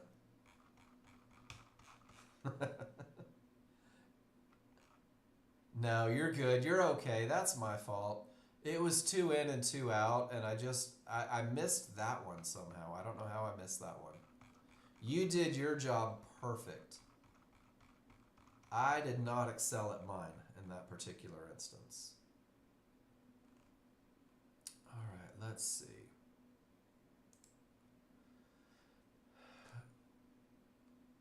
Wayne gets in and out, in and out, in and out, in and out, in and out, in and out, in and out, in and out. Makes a lot of money. Goes with, fights. There's really just nothing I can say about that one, Wayne. I'm sorry. There's too much going on one chart. I can't break it down. Yeah, but he makes a lot of money, Gary. He's got the greatest plan ever because he has spent countless hours taking pictures, creating data points, finding win percentages. And while it looks like he's getting a lot of work done on that chart, every one of them follows his plan. And I would say 90% of the pictures Wayne posts in this room follow a plan that he has established, that he's made me aware of, that he's even taught me in some cases. And every now and then I catch him slipping, and it's like a game at this point. And then someone's asking, is this train tracks? This is not train tracks. I don't know who started the train track thing. That's Jen. I should have known. So let me show you. When people talk about this train tracks, look, guys, what they're doing is they're trying to describe what we call a strong trending market. And a strong trending market, I'm going to go to the trend and momentum. First, it means that there is at least 30 bars in the same direction with no reversal bars on the large chart. And then what tends to happen is odds favorable momentum turns into what appears to be weakness. And then it does this. And you'll see this look where the small triggers ride the top line of the large triggers. And Jen, I think they call it train tracks because you see those dashes on the top line. That's the look that says, guys, you're in a strong trending market. Even though there's no separation, we'll go ahead and assume that rule number one is met. And this trade just never got there. This trade had momentum, and then it just couldn't ever make it back to full weakness. And it was kind of that transition look. It's a great look. And sure enough, you're able to capitalize pretty easy, letting price clear the trouble with like kind of the midpoint of momentum. And what I mean when I say that, I'm going to show you guys this picture. I want to remind everybody in this room that what I talk about till I'm blue in the face is the best of the best, strong triggers. And what I talk about till I'm blue in the face is the loss of the best, where there's weakness. Because two options keeps it very black and black and white makes it very easy for new users. Jen took advantage of a look that says, hey, momentum is slowing but not completely gone. And you guys will get to this point. And when momentum is slowing but not completely gone, and when the path is clear, Jen finds a way to capitalize. And Jen, it's a beautiful trade. It's a brilliant trade. And because the smalls weren't completely inside, it wasn't weakness. But because the smalls weren't completely outside, it wasn't odds favorable momentum. It was just a good solid look. Does that make sense? And I think you did it beautifully.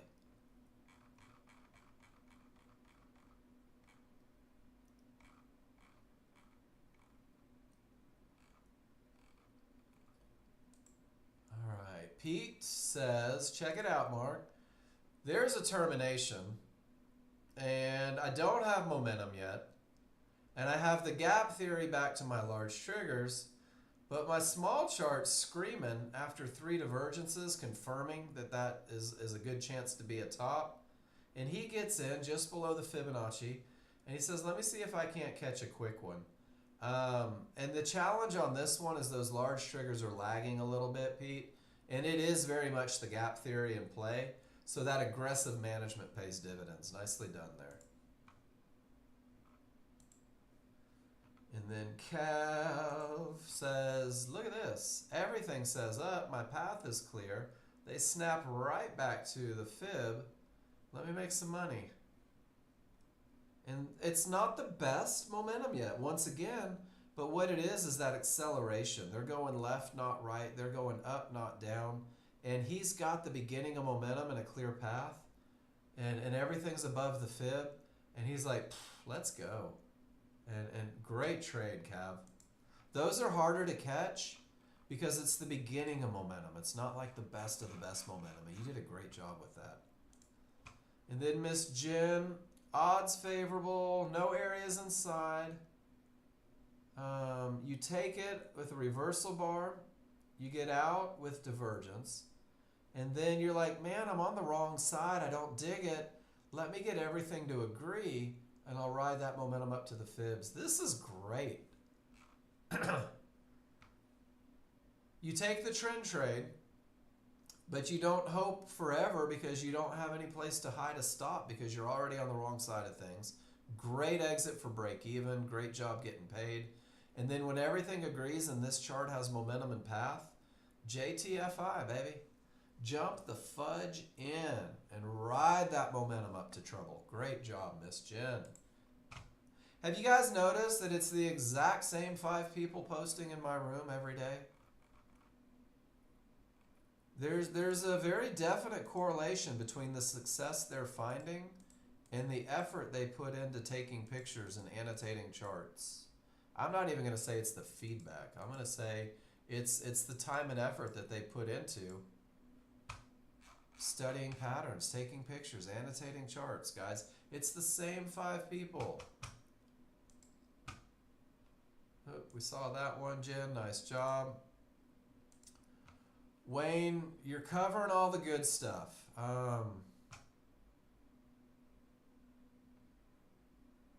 Guys, it's a short against, I don't even know, dude. You went long somewhere in here. It looks like everything was going up.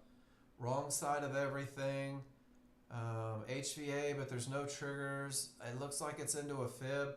It's a tough one to read, man. And I love that you're trying to teach people what you're doing. But what I see is a market going down. I can't even line up the timestamps. 31. So these trades aren't on this one. And I see a long here from the wrong side of everything. And it works. And I don't know why it works because I can't even see where your large triggers are. Remember, guys, clarity helps. Clarity helps.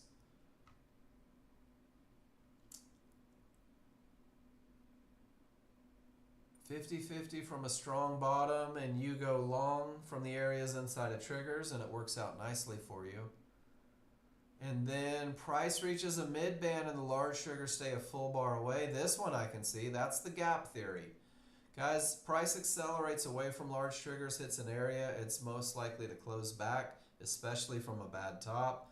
Wayne says, I won't fight the momentum on the small chart. Let me get it on the other side and ride that wave back to the triggers. That's expert. Nicely done. Your triggers are wonky, my friend.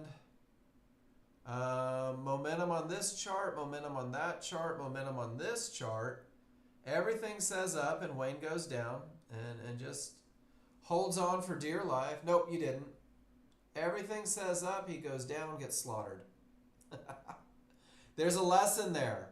Odds favorable up, odds favorable up, odds favorable up. Wayne goes short and just takes an instant kicking. And then it looks like you go long again. After this rolls, after that rolls, and fighting momentum on this chart. And that one didn't work either. Weird. There's great lessons here. Gap theory expects the mid band to hold. Yeah, but you didn't even get to the gap. You did not even a trade. You're hoping it gets to the mid band is what you're doing. But you went long at the fib or the wrong side of the triggers, and they never even got to the right side of the triggers, and then it goes back to the mid band from the bad top. Wayne, that's an awful lot of fighting, and none of it worked there. And now from the strong bottom, you're getting the roll up. The gap theory is a little less likely to happen from a strong bottom because you had a decision made at a key area that's pushing everything up. You have momentum. You have momentum, you have momentum. And I know why you're doing what you're doing. The gap theory, your gap theory trade gets a little more aggressive. But they got you this time, didn't they? I love it. It's the patience. It's the patience. The I don't have to be first. Let me let it roll. I don't have to be first. Let me let it roll. And Wayne, you're even in on the other side of these triggers. So while it's a little lower probability on that gap theory, your patience is awesome. Is awesome in this one. Because it's easy to try to sell that line, but it's higher probability when things start to change and go the other direction. And just absolute beautiful. And just, I hate to beat a dead horse. That same concept, not that one. That same concept here avoids a loser. Letting that small chart show you a little bit of change first. Yeah, dude, that's great. Great patience. And then there it is, same trade all the way down. And now we have a weak bottom. And you do have momentum, but there's your gap theory. The same thing that had you setting up for shorts. You're trying to take the long. And that's a tougher look. And it's not a chili dog, dude. You're not. Did you let it get above? You did let it get above. I apologize. Yeah, that's a tougher look for sure. I think, yeah. Isn't it funny how, and the fact that you said I saw that after, thank you for saying that. Guys, when you're brand new, when you're practicing, when you're going through this repetition, when you're trying to get this stuff down, in the moment, every trade feels like the perfect trade. In the moment, every trade feels like rules met. In the moment, everything feels perfect Because you're excited. That's why we go back and annotate charts.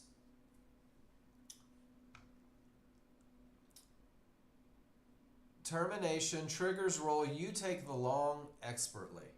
All the way up. Get to the good side of things and ride it up.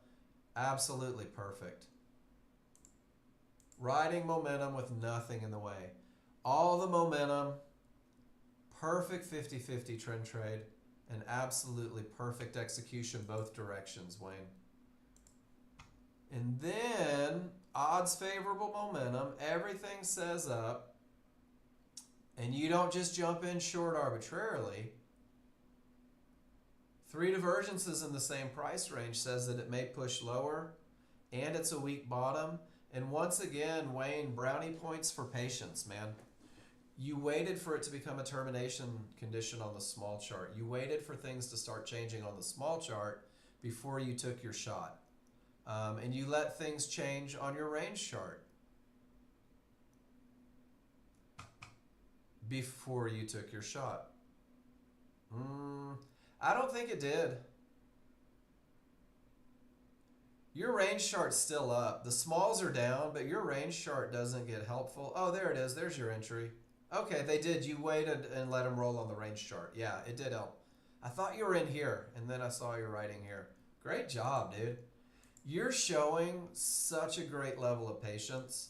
And I think it's great because, ready, here comes a big word, the juxtaposition of when you trade a fib counter trend, when you wait for the small chart, you're finding a lot of victories. When you don't wait, when you just jump in the fight hoping, that's the ones that tend to run you over. Weakness and wrong side of everything, and you trade and you held. Nope, you get stopped out. And then you have that same level of weakness and everything has changed over here and you go the other direction. You said, well, heck, I tried to go short and they keep printing divergences and everything's starting to roll and my market flow chart's going up. Hell, I'll go up with it. Nice job, Wayne.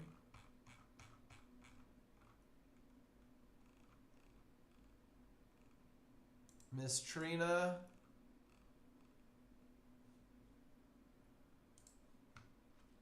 Clear path for sure. Odds favorable. You've been hanging around with Wayne too long. Why on earth did you go short in the middle of nowhere against everything, Trina? Is that the next picture? Surely you're going to show me that loser, right? No? Just going to try to sweep that one under the rug. Why on earth would you go short against everything staying up? It didn't work, right? But then when you go up with everything staying up, it works out. Nice recovery. And Trina, you know that I hold Wayne in very high regard, right? But I want you to remember that everybody's different. Everybody's different. Wayne is a plane flying, motorcycle racing, hot rod building mofo and may have different pain tolerances than you. My brother and I have very different pain tolerances. We read the charts the same. His aversion for risk is nothing like my aversion for risk. And therefore we manage very differently. And he holds for bigger moves and he takes riskier trades. And it's not wrong or right, but make sure you're trading your personality. One of the biggest challenges people run into is trying to be someone in the room, trying to trade like someone else in the room. Find your way. I like the lessons though, and I know you're on sim, so they're good. He is a good teacher. He taught people to race motorcycles. Has to be. And you'll sort it all out, and you're on simulator, and it's great. And I know that yours is lessons. Yours isn't trying to figure it out. His is teaching you what he's doing. But anytime he tells you, Trina, fight odds favorable, momentum up, say, damn it, Wayne. That's what makes you lose too.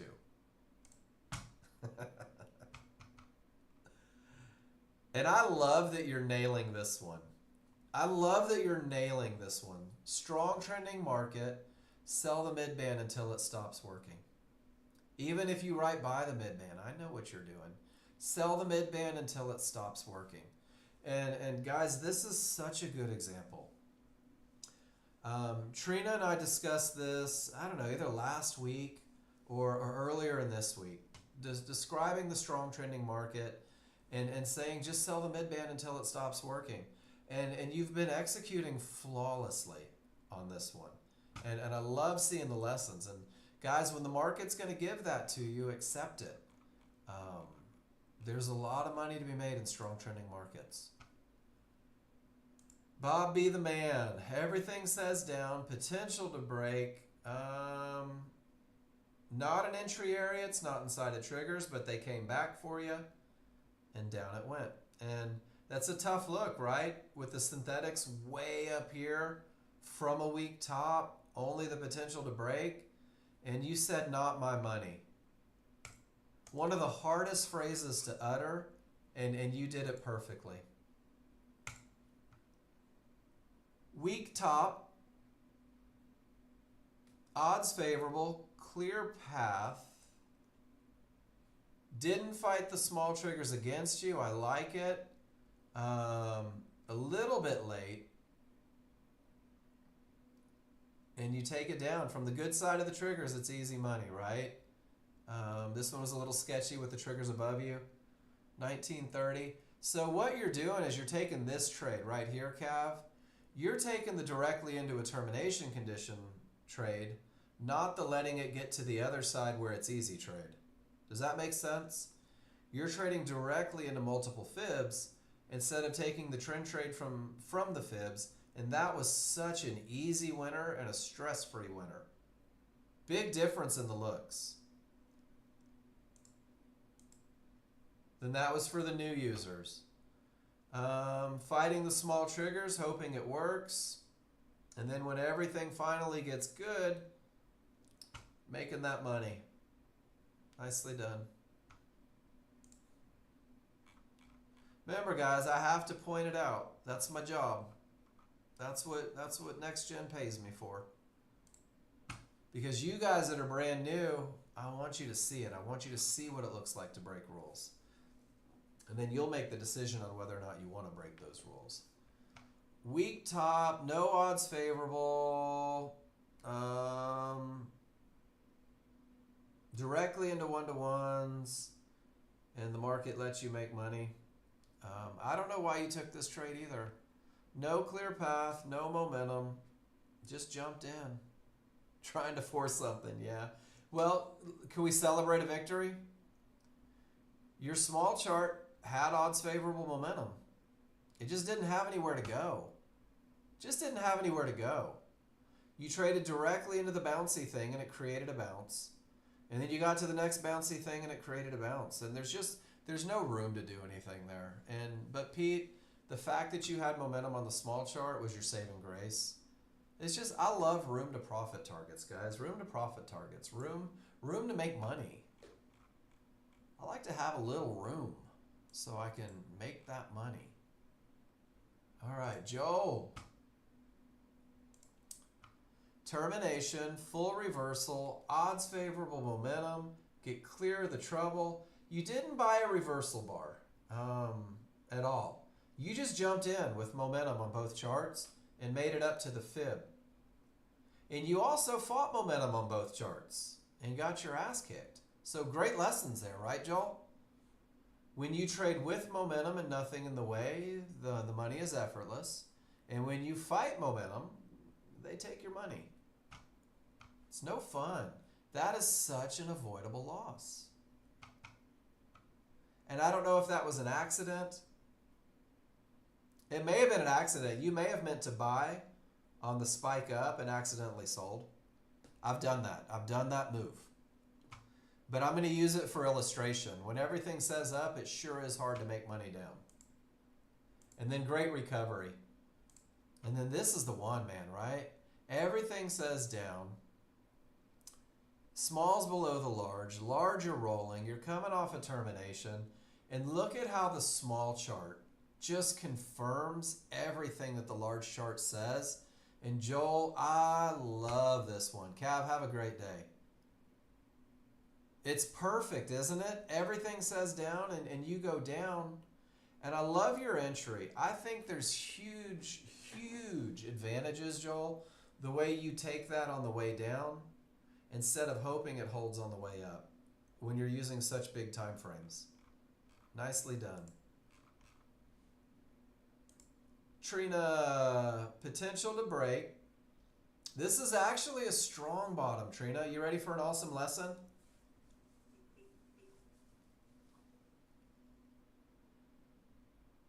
So, see the mid band and the large trigger's a full bar away? That's a termination condition. And it reversed the market. And it gave you odds favorable momentum. And then here's the challenge, Trina. Remember when we talked about, and I think you'll appreciate this because this is where you're going to have a light bulb go off. Reversal bar starts the pullback, right?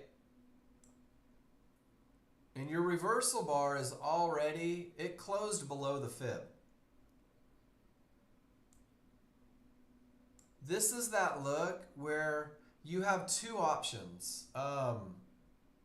You could take it where you took it, and this would be a momentum trade, hoping that it just bounces off that fib and goes, because you're not even waiting for the reversal bar.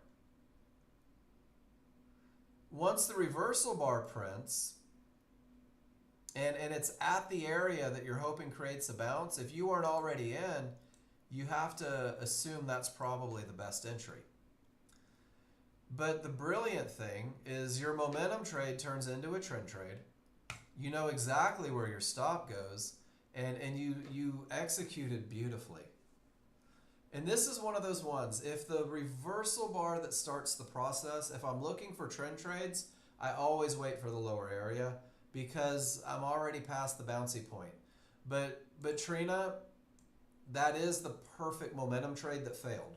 It's the perfect momentum trade setup, and when it failed, it turned into a trend trade. Do you see how it's two trades? First it's momentum, and then when a momentum trade fails and the conditions are perfect, they typically turn into trend trades, which means that your stop was still a great stop. There's a lot of risk, but it's still a great stop. Some people, if they take this entry, they'll exit 2 ticks below and wait for that entry. Does that make sense? That's a lot of arrows. If I take this momentum style entry, 2 down bars, I'm out. Because the momentum isn't there anymore. But with the perfect large chart, that momentum trade typically turns into a trend trade.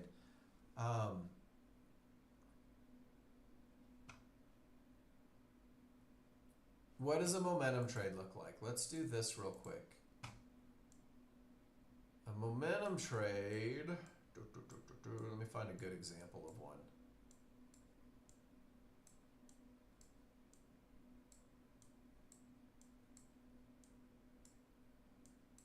That one looks too much like a trend trade. We're going to get one, don't you worry. So Trina, a momentum trade looks like this. There we go. It's a quick little, barely breaks through, the small triggers break through, and then it snaps right back to that high fib right there. That's almost exactly what yours looked like. Do you see the momentum on the small chart though? Odds favorable. So this is an entry. And then when the momentum fails, it becomes a trend trade. Do you see that? Here's your momentum entry. Here's where the smalls return and it fails. So now it's more likely to become a trend trade. And if we look at your chart, the one thing missing on the momentum look was the momentum. The smalls had worked inside. So the trend trade becomes the choice. I love this picture. I love your understanding of stops because your large chart was perfect. You just had to sit through some shenanigans. And there's a good lesson there. Great job, Miss Trina. All right, Jim. Odds favorable. Do have odds favorable, however, not but. Smalls got above previous two divergence. Large did not, so it's 50-50. Jen, it can't be three in the same price range because you don't have a divergence yet. You only have potential. So it has to be three on the same chart. Great question. But what you do have is a 50-50 from a bad bottom with divergence. Nice job not taking the trade. Trina, that is not a recommendation for chart setup. That is a gentleman that likes a slower market and is, oh, I'm sorry, Tim. My bad. So Tim, no. That's Joel deciding that he wants to slow things down a little bit with higher time frames. And Joel has been working tirelessly to create a plan to trade it. And Joel's plan appears to be odds favorable momentum and nothing in the way. Find a way to enter. When you go higher time frames, there's typically a little more risk involved, but you can also hold for bigger moves very often. So Jen, great job. Rules weren't met, and yeah, if that turns into a third divergence, it is absolutely 100% a termination condition. Good stuff. We made it through the second hour. I love that. So guys, I am going to take a moment and stretch my legs. And then when I come back, guys, one of the things that we're going to talk about, is we're going to start to approach TradingView. And I'm going to start talking about it. And one of the plans for Nexgen and Nexgen funding is that this AM class maybe gets shortened a little bit, but we run 2 classes a day. One will be in the morning for NinjaTrader. It will revolve 100% around the Nexgen software on NinjaTrader.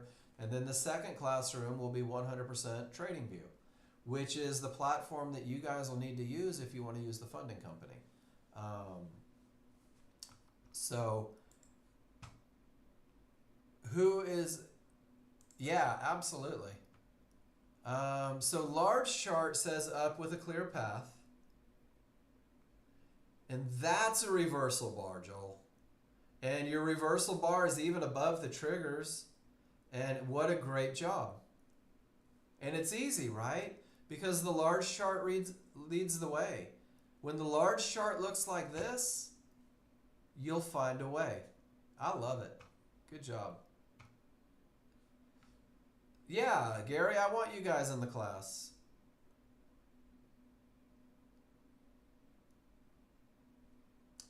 I'm going to do my best. Tim, the read is great. Large chart led the way. Everything says up. Amazing patience on the small chart. And see how waiting for that reversal bar in the direction? See how waiting for the reversal bar in the direction? I think that's your money shot, Joel. That's the one that defines risk, that puts you in. And let's be honest, this is a 13-2. If that market goes 26 ticks in the direction of this momentum and path, it's probably going to run. Great job, Joel. All right, guys, I'm going to take 5 minutes. When I come back, I'm going to answer every question that I know how to answer. And the ones that I don't have answers for yet, guess what? I'm going to tell you I don't know. And I'm going to tell you that the goal is for the funding company to be open and operational Monday. It's my birthday present. And I'll talk as much as I can, as intelligently as I can, but there will be a couple instances where I may not have the exact answer for you. And to that I apologize, but the exact answers will be coming.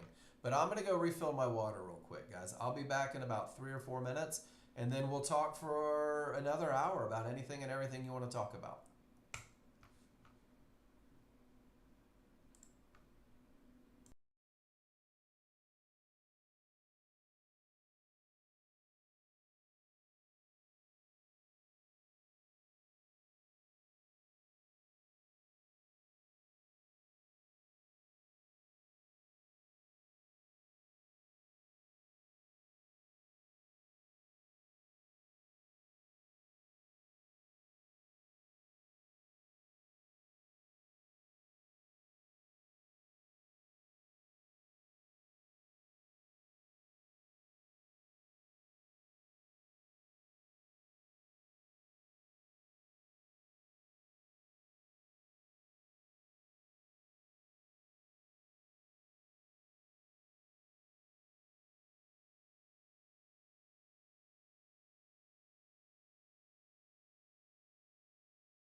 All right, y'all. Boaz, Monday's your birthday too? I love that. Happy birthday on Monday to both of us. All right, guys, here we go. TradingView introduction. I want you to see how... Wait, you walked away? All right, let me know when you're back, Jen. My birthday is Monday. Yes, ma'am. Cinco de Marco. I don't know if they celebrate Cinco de Mayo. I think it's a Hallmark card. I will be 174 years old on the inside. Good stuff. Not here? No.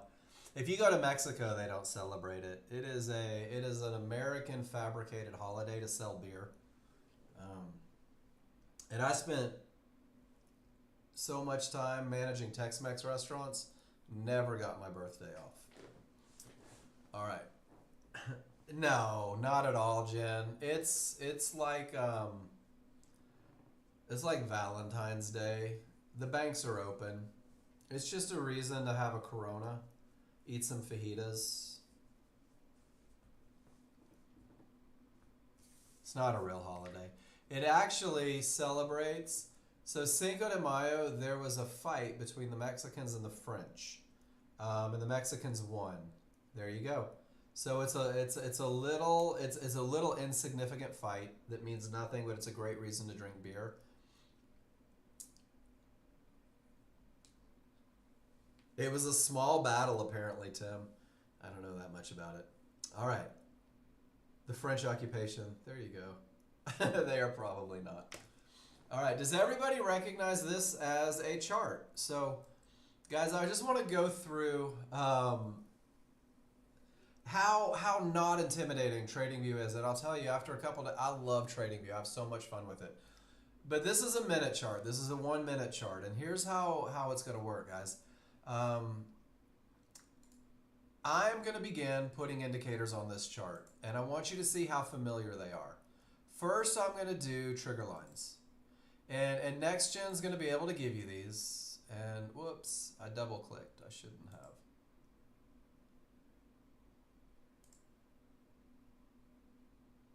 John, we have to fix the setting to where it doesn't give you the secondary triggers. All right, so guys, there's our first introduction to indicators. Trigger lines, very familiar, right? Separation means strength. Separation means strength. Smalls inside of the large means weakness. Does everybody see? It's exactly the same as we've been teaching for the last 30 years. And then I'm going to go to indicators, and I'm going to put trend bands on. And there's your mid band. And look at that, the mid band held for a trend trade and the market went up. And guys, it's so familiar. Trigger lines and trend bands. And then of course, everybody knows and loves. How about one-to-ones? Those 100% Fibonacci alternates that could stop a market, that could create a bounce. And guys, this is just the 1 minute. But so far, everything is familiar, everything is comfortable, everything is calm. And I'm telling you, it will take very little time to become a believer. So what else can we put on here? How about divergence? Being able to recognize a loss of momentum. Did I get it on there? I guess there's no divergence going on in the 1 minute market. Oh, it's spinning, so it's working right now. There we go. So now we can identify momentum. We can identify areas. We can identify losses of momentum. And guys, this is kind of what we're going to do. We're going to couple a 1 minute chart. If you are exclusively TradingView, we've written a plan that takes a 1 minute chart, couples it with a 15-minute chart. And let's get back to the beginning here. This is my crude oil workspace. Sorry, I have to activate it a little bit. And the other introduction that's going to come in, guys, is do you see these red zones? This is supply and demand. And this is an indicator. Yeah, John has built workspaces. So your crude oil workspace will look like this. It'll have market flow on the 1 minute so that you can use HVA lines. And there's an indicator group that you can purchase, and I think John found a free one that creates supply and demand zones, guys. And any of you that have taken Safia and Janesh's class are familiar with it. And the addition of these zones, support, resistance, just the identification, is going to help because we can't get the fibs on here.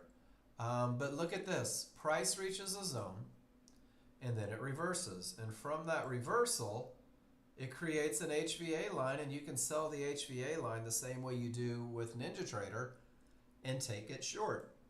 And with all the momentum, you can sell an HVA line and you can run short.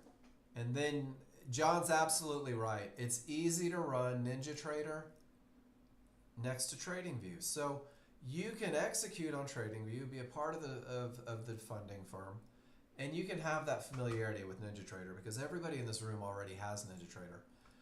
But what we're going to do, guys, is we're going to focus on, I'm going to focus on teaching this classroom the exact same way that I teach NinjaTrader. We're going to talk about advantages. We're going to talk about entries. We're going to talk about exits. And we're going to use the indicators the same way we do with NinjaTrader. And if you guys know me, I hate change. I hate change. I have absolutely loved this change. And it will be. Double training for 2 different chart styles. And this is one of those things where I'm going to go through what I read. Large triggers are up, but the small triggers are down. I don't have momentum to the downside. I have a key area, and my fast triggers have rolled up. I'm not taking a short trade into that area, not yet. This is an area likely to stop the market. Termination condition, guys. Do you recognize it? And what did it do? It kept me out of a loser. And that's what we're going to do. It's going to be the same advantages. It's going to be the same looks. And then, John, can I show the funding company site? You're in here. You're listening. Can I bring it up? And, guys, I invited John in here so that if you guys had questions, maybe he can help out. So, Nexgen Pro Trader Funding, guys, this is us. It's not live to buy evals yet. Thank you for that. You're absolutely right. And look at this, instructions. And it's familiar. It looks just like the Nexgen education page from the software site, guys. And there's going to be how to connect your TradingView and what is funding and what are the supported platforms. And you're going to find that TradingView is the key, but there's a lot of different ones. Maybe you guys already have something that you're comfortable with you can use. There will be the Discord community. I think it's going to be the same one. It'll be the Nexgen Trading Room, which is pretty cool. And then I'm getting there, John. Not for you, Pete. Everybody but Pete. No, I'm kidding. I don't know. Evaluation rules. Guys, the different size accounts, Simmer Live, Pro Trader. You're going to have a client dashboard where you can do everything.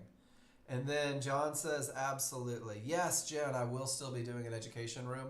We're going to do 2 rooms, Jen. We're going to do Nexgen Software Company in the morning, and then we are going to do TradingView in the afternoon. So I'm going to be doing double duty. But this talks you through everything. It talks about the drawdown, guys, and I think this is amazing. This is one of the challenges a lot of people have on some sites is they're not clear about how you define drawdown. The most accounts that you can have, the different trading stuff. End of day, Pete. The good one. The markets you can trade, the commissions for round fees, how to reset accounts, the rules for when you're funded, the 3 different accounts, the payout schedule. And guys, this is pretty cool. This is 90%. 90% for your first 16 payouts. When you've established profitability, guys, when you've shown that you can make money 16 times and collect, you're going to keep everything for the rest of it. Yes, Pete, there will be an activation fee. But guys, who's giving you 100% after 16? Consistency pays, guys, because if you're consistent, we're going to be consistent with you. And one of the things that I really like is Nexgen spent 30 years pushing success, 30 years building day traders, 30 years talking about advantages, and your success is really the goal with this one. To get the trading view indicators,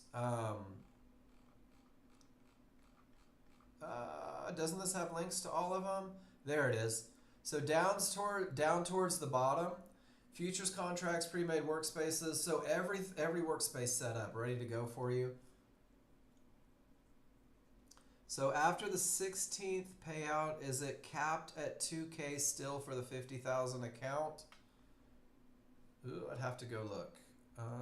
No, unlimited. There you go, Jen. Thank you, John. That's why I invited John in here. I'm going to teach you guys how to use it.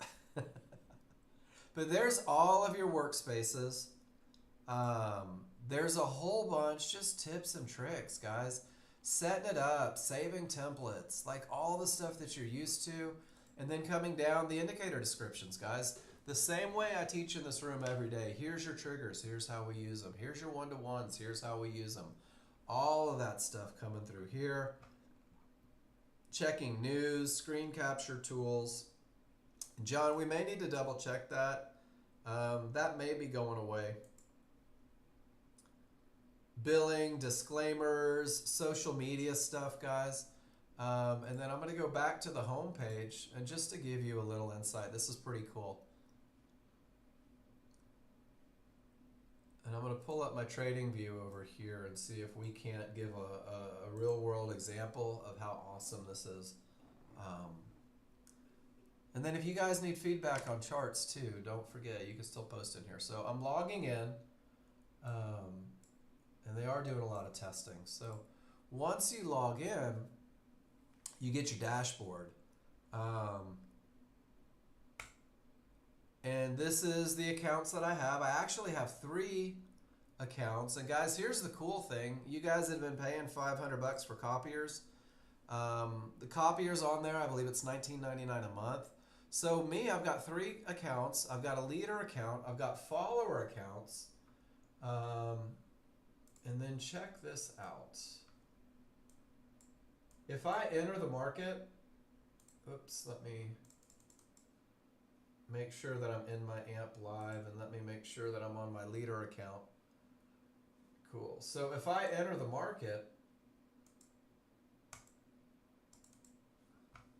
and I hit refresh, it'll show you that you're in the market. It'll show you where you got in. It'll show you your leader account. It'll show you your follow account. And I'm not saying this is the right trade, guys, so don't get worked into that. And you can refresh. This is where I'm at in my account. This is where I'm at. This is where I'm at. And you can make sure that they're following, making sure that they're good, stuff like that. And then when you close out of your position and refresh, everything goes away. And guys, remember, there's going to be a big special for you guys. Let's go back to it.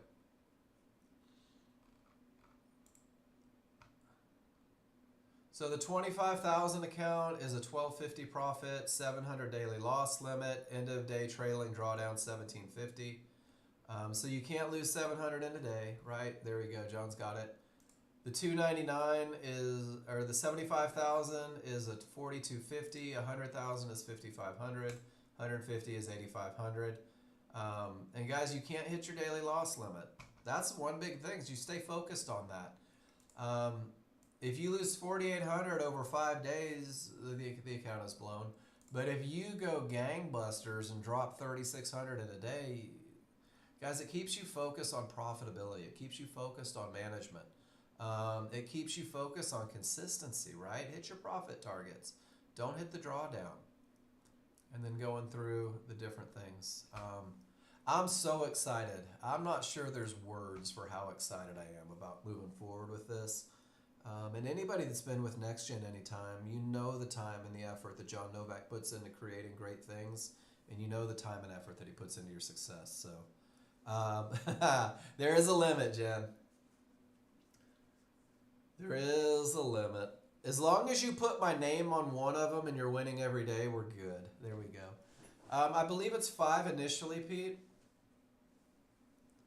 5 for starters, and then if you're good, John will give you more. So my job is not only going to be to teach you guys how to do this stuff, but my job's also going to be to go through and I'll be that consistency police a little bit. We'll be going through, we'll be analyzing, we'll be looking at entries, exits, making sure everybody's following rules. It's fun. I'm so excited. Life's about to get busy. There goes my weekday golfing. And this will not be gambling. This will not be, hey, buy an account for $3 and pass it in a day. You guys will still have Jason and tech, helping with tech, making sure everything is smooth, guys. And we'll spend a lot of time going through TradingView. It's as easy as buying and selling, guys. Click a button and you're in the market and it shows you exactly where you're in the market. And I love this. And then you can put your stop loss in the right spot and you can put your profit targets in the right spot. And you can go through and you can do all these and you can take it and you can see where you're at and you can see your profit targets. And you can even split orders. Maybe you want to take half off. You can drop it down to 2 and you can say, you know what, I'm long, but I want to take half of them off right here, maybe at that top spot. And it really takes almost no time at all to get comfortable with this, to get comfortable putting in your orders, to get comfortable putting in your stops, to get comfortable putting in your targets. And it has market flow, guys, and that's pretty cool. So the trades that we're going to be talking about, and guys, you know it's Nexgen. We're about as thorough as you're ever going to be. There's a plan that's going to talk about running concurrent with NinjaTrader. There's a plan that's going to talk about what you're looking at. And if you're trading only TradingView, and there's checklists. John and I worked hard to create checklists. And then, guys, one of the things that I'm doing is, let me find it, is I'm also, not buy sell zones, Bob, support resistance, supply and demand. Hitting a line the same way on NinjaTrader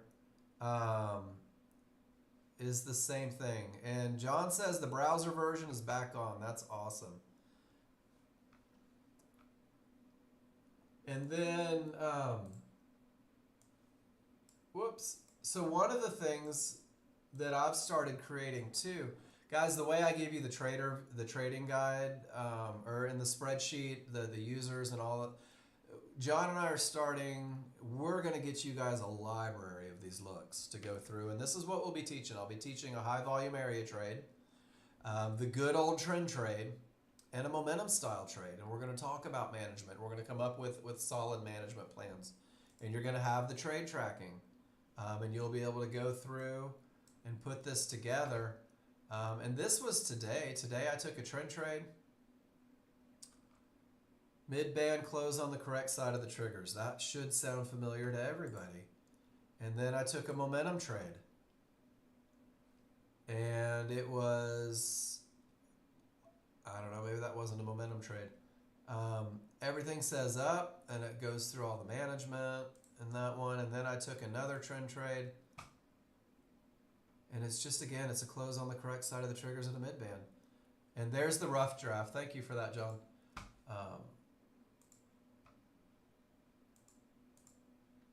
And just like anything, it's a trading plan. It's a living document. And there's a new Nexgen T3 site coming next week. He says,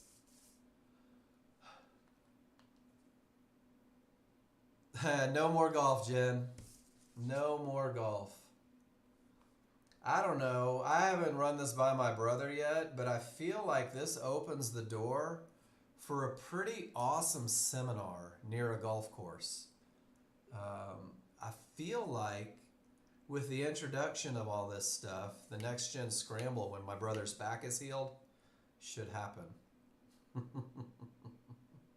After December, it'll be spring golf. Coming to Scotland, there you go. I like it. We'll go to Trump's course. And Jen said we can all stay at her place, so that'll be great. I hope you have extra bedrooms. And Wayne's going to fly us there. This is awesome. I love it. Guys, I want you to be excited about this. I want you to be excited about this. I think this is, and sorry, I'm going to brag on my brother for a second. When he started and learned about trading, gosh, 35 years ago, 37, 38 years ago, it was because he realized it could be better. That's how Nexgen was born. Nexgen was born because John realized that he could take something that wasn't even a new concept and make it better. And his algorithms and his automation of Fibonacci, guys, we've been going 30 years strong based on his brilliance. And this is just the next step. And this is pretty rad. And it's cool to be a part of it ground floor. And it's awesome that you guys get to be a part of it. You know, when we're talking 20 years from now, the things that changed your life, I hope that we're on the list. I really do. Yeah, Jen, I don't do well with change. I really don't. I am such a routines person. So that's an HVA. Gary, same as you're used to. That's an HVA line. And then it's these green. These are supply areas, supply and demand areas. And since they're up above everything, you're going to see more supply than demand. And it's the same thing over here. The one-to-ones are familiar. And guys, we're going to go through and we're going to talk through how to use these things and how to have these advantages. And just like anything, if you fight triggers, you're going to be less likely to win. If you trade in determination conditions, you're going to be less likely to win. If you're fighting trend, you're less likely to win. I believe it's 5 for I do believe it's going to be 5. Sell the HVA at triggers down is pretty easy, right?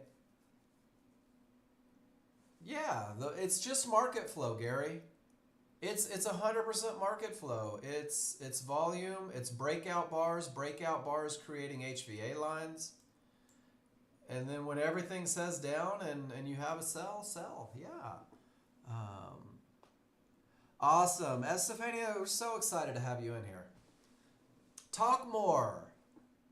Post pictures. I can't wait to work with you. It'll be fun. Yeah, Gary, nothing's reinvented. It's just a different platform. And I think for me, and Gary, just full honesty and disclosure here, my aversion to change, that's okay. It intimidates everybody in the beginning. But once you get comfortable and you realize that I'm so much nicer than John Novak, it's easy to learn in this room. We'll get you where you want to be. All you have to do is participate.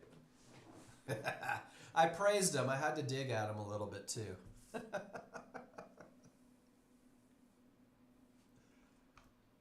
And here's the two side by side. I love it. So, and guys, it's pictures like this. It's pictures like this that remind you it's nothing new. It really is, Pete. It's nothing new. It's the exact same stuff. It's trigger lines. It's HVA lines. It's zones. And I mean, my goodness. It's pretty cool. When John and I started on TradingView like 6 months ago, I think it was. Guys, I was terrified. It was new and it was different. And as we get into coming up with this plan, John will tell you. He'll send me a picture and I'll say, how do I make it easier? How do I make it easier? How do I make it easier? John says, here, this is what I'm looking at. And I say, how do I make it easier? Guys, I have odds favorable momentum. And we can't fight the small triggers, but we're setting up for a trend trade potentially. In the rules that we teach, we'll say be patient. Don't get in on the wrong side of these triggers. So guys, if we get a close on the correct side of the triggers with this momentum, that's going to be a trend trade. And that's all it is. 15-minute chart. It says the trend is up. It says the momentum is strong. It's not trading into a zone. We just have to be patient and wait for the best entry. Always looking for the easy and boring. That's what I do, Todd. That is my thing. My thing is easy and boring. What's the easiest thing to repeat, right? What's the thing that I can prove wins more than it loses? What's the concept that is gonna give me consistent? And sitting and doing nothing is it. And I always laugh because I show you guys when I pull up the internet, I'm like, I've got MSN Casino in favorites on my bar. And this is how I stay out of trouble. The hardest thing, but it should be the easiest thing. Well, and the way I teach, Todd, you know, when I talk about advantages every day, guys, I honestly believe once you learn this trade, once you recognize these advantages, once you put the time into believing that momentum pushes a market, and you put the time into understanding that termination conditions stop it, what happens is you put yourself in a position where you believe wholeheartedly that once these two are on the table, there's about 10,000 ways. You can't see that. There's about 10,000 ways to find your entry. And that is why education has always been singularly focused on recognition of advantages. And there's a million ways to do it. And look at this. I never get a close on the correct side of the triggers for a trend trade, and I don't take the trend trade. Pete, you're going to love this because it's pretty much confirmation bars. You get to confirm. Pretty awesome. All right, guys, we still have time in the room. I just wanted to do a little soft intro here. And I wanted to do it in a way that reminded you guys that there's really not a lot new. It's just a different way to look at it. And I told John earlier, I was like, if Melinda walks in with a different haircut, it's still Melinda. It just looks a little different. And then Pete, all the momentum, potential to break. And man, Pete, the long didn't work. I'm not sure that was a quick 7-tick winner. I think that was a quick 7-tick loser. But I like your mental set. And then when everything is down, you said, I'll get it back. And you did. Because when it's down and there's nothing in the way, momentum and path, Pete goes, I got it. Trina, are you still in here? Pete showed this picture for you. There's your momentum trade again, everybody. There's the Nexgen momentum trade. When everything is screaming south, let the small triggers break, sell the fib. Big Mo was in town. I haven't heard that in a while. And then if that momentum trade fails for some reason, there's your trend trade to back it. If that momentum trade fails, there's your trend trade to back it. Two really good looks. Trina may already be gone. But that's what we were talking about earlier, Trina. If you take that trade, it's awesome. And if it fails, it's like there's a trend trade just waiting to catch it. And you know exactly where your stops go. Nice trading, Pete. Nice trading.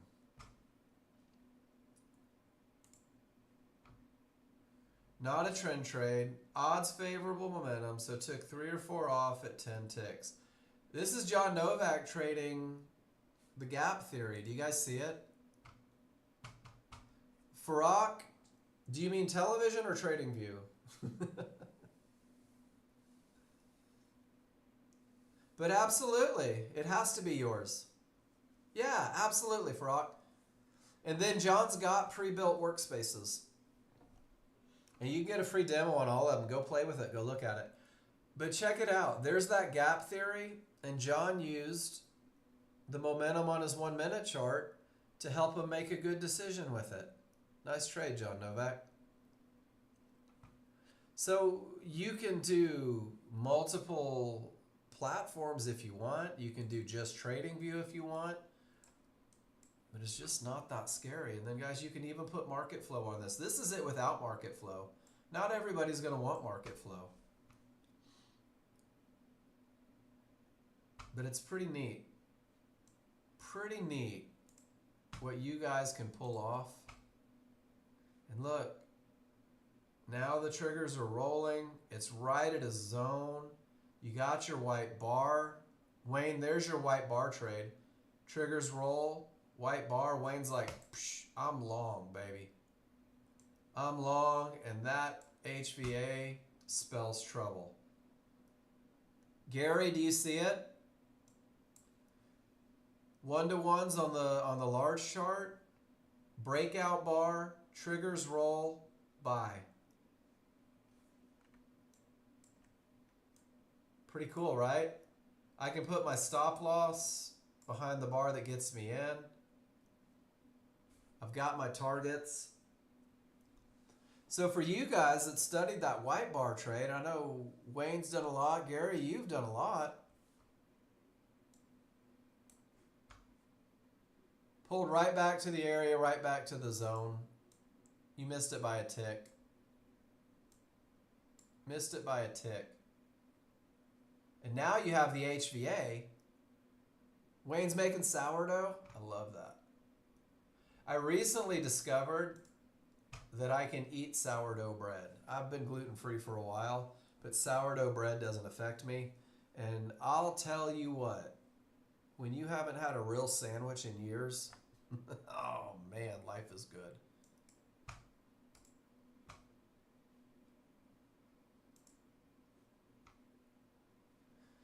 Gary just sold every pullback.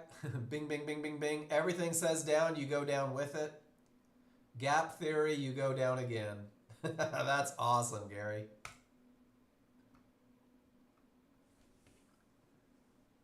Putting less Roundup on the wheat lately. There is a mill about an hour from me here in Austin. I don't know. As long as you're getting paid. So Gary, can we do a lesson on the hold? You want to do a quick lesson on the hold that'll help you? Cool. You know bread, Todd P? Awesome.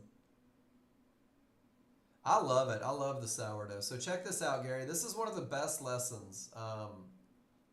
John gave me this one a long time ago. Yeah, easier said than done, John Novak. Not everybody's got... Guys, remember those giant clackers I told you John Novak has? Not everybody's got those. So check this out, Gary. I think you'll dig this.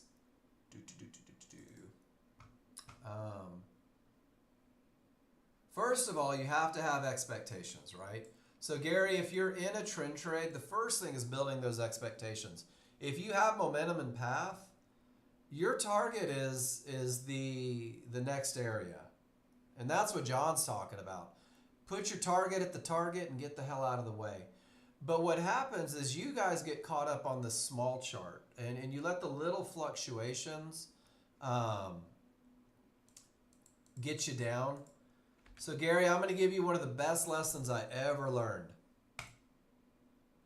As long as you don't get a reversal bar on the other side of these small chart fast triggers, as long as you don't get a close on the wrong side of those small triggers, Gary, it's going up. I don't care what your opinion is, what your fears are, it's going up. As long as you don't get a close on the wrong side of the triggers, it's going down. And there is zero reason to exit a short trade. So enter and just hold it. Oh, that was an exit. So you enter and you never get a close on the wrong side of the small triggers until all the way down here right at your key area, Gary. Do you see it? And then the same is true. When it's going up, it keeps going up until you get a close on the wrong side. That was your entry. And it keeps going down until you get a close on the wrong side. And Gary, we did this once in class and it was a lot of fun. Well, that's the wrong market to do it in. Let me open up another market. But we did this in class once, Gary. Let me let this load up and hopefully we've got some momentum behind us where we just jumped in. We just arbitrarily jumped in with momentum on both charts and we held the position until we got a reversal bar on the wrong side of the triggers. And it was like an $800 trade. Just relying on momentum with nothing in the way. And I think we even broke areas too. So once this loads up, we're gonna do a little fun test. We just got below the triggers. So just for grins. Order submitted. Oh, it's still calculating. So just for grins. Whoops. Stop. Still calculating. Don't mess with your charts when they're loading.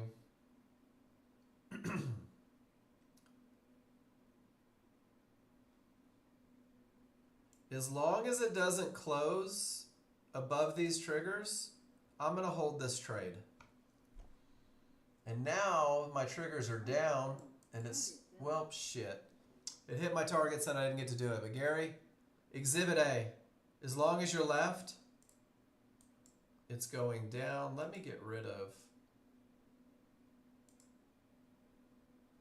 this. But do you see how that worked? Sorry, that happened so fast. Let me make a quick $450 being on the right side of the triggers. Does that make sense though, Gary? When you're anticipating holds, maybe you get long right here. As long as it's going on that side, it's going up, and then there's your close. And as long as you're left of it, it's going down, and then there's your close. And as long as you're on this side of it, it's going up, and there's your close. And it still hasn't stopped going down. It still hasn't closed. And if I wouldn't have had those stupid targets in the way, guys, we would still be short. And look at the runner. Order fell. Order submitted. There we go. We'll just chase it with the reversal bar marker, guys. We'll see how long it goes. Every time it goes down, I'll move my stop on the reversal bar marker.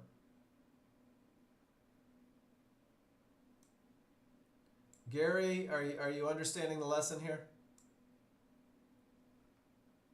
Of course, you can take profits at fibs, but I love this. And of course, no rules are met. There's my reversal bar marker. I exit the trade. And look at it push up. How cool is that?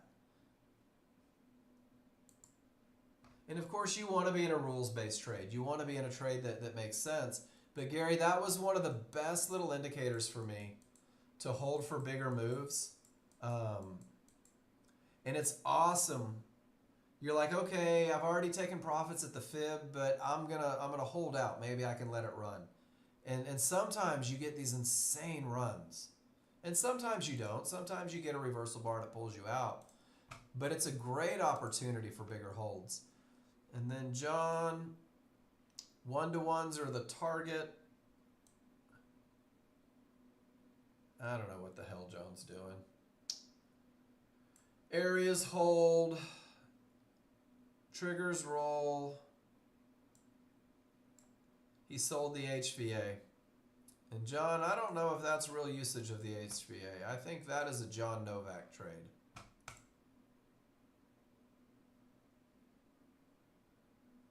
No, larger's still down. He gets in on the way down. Yeah, okay, that makes sense. Just a continuation short. Bad bottom, mid-band's more likely to hold, gap theory, goes back up, termination condition, stuff rolls, and John sells it. Pretty cool. That's a continuation. And those 1-to-1s are a good target, definitely. So hopefully you guys are excited about this, as excited as I am. I can't wait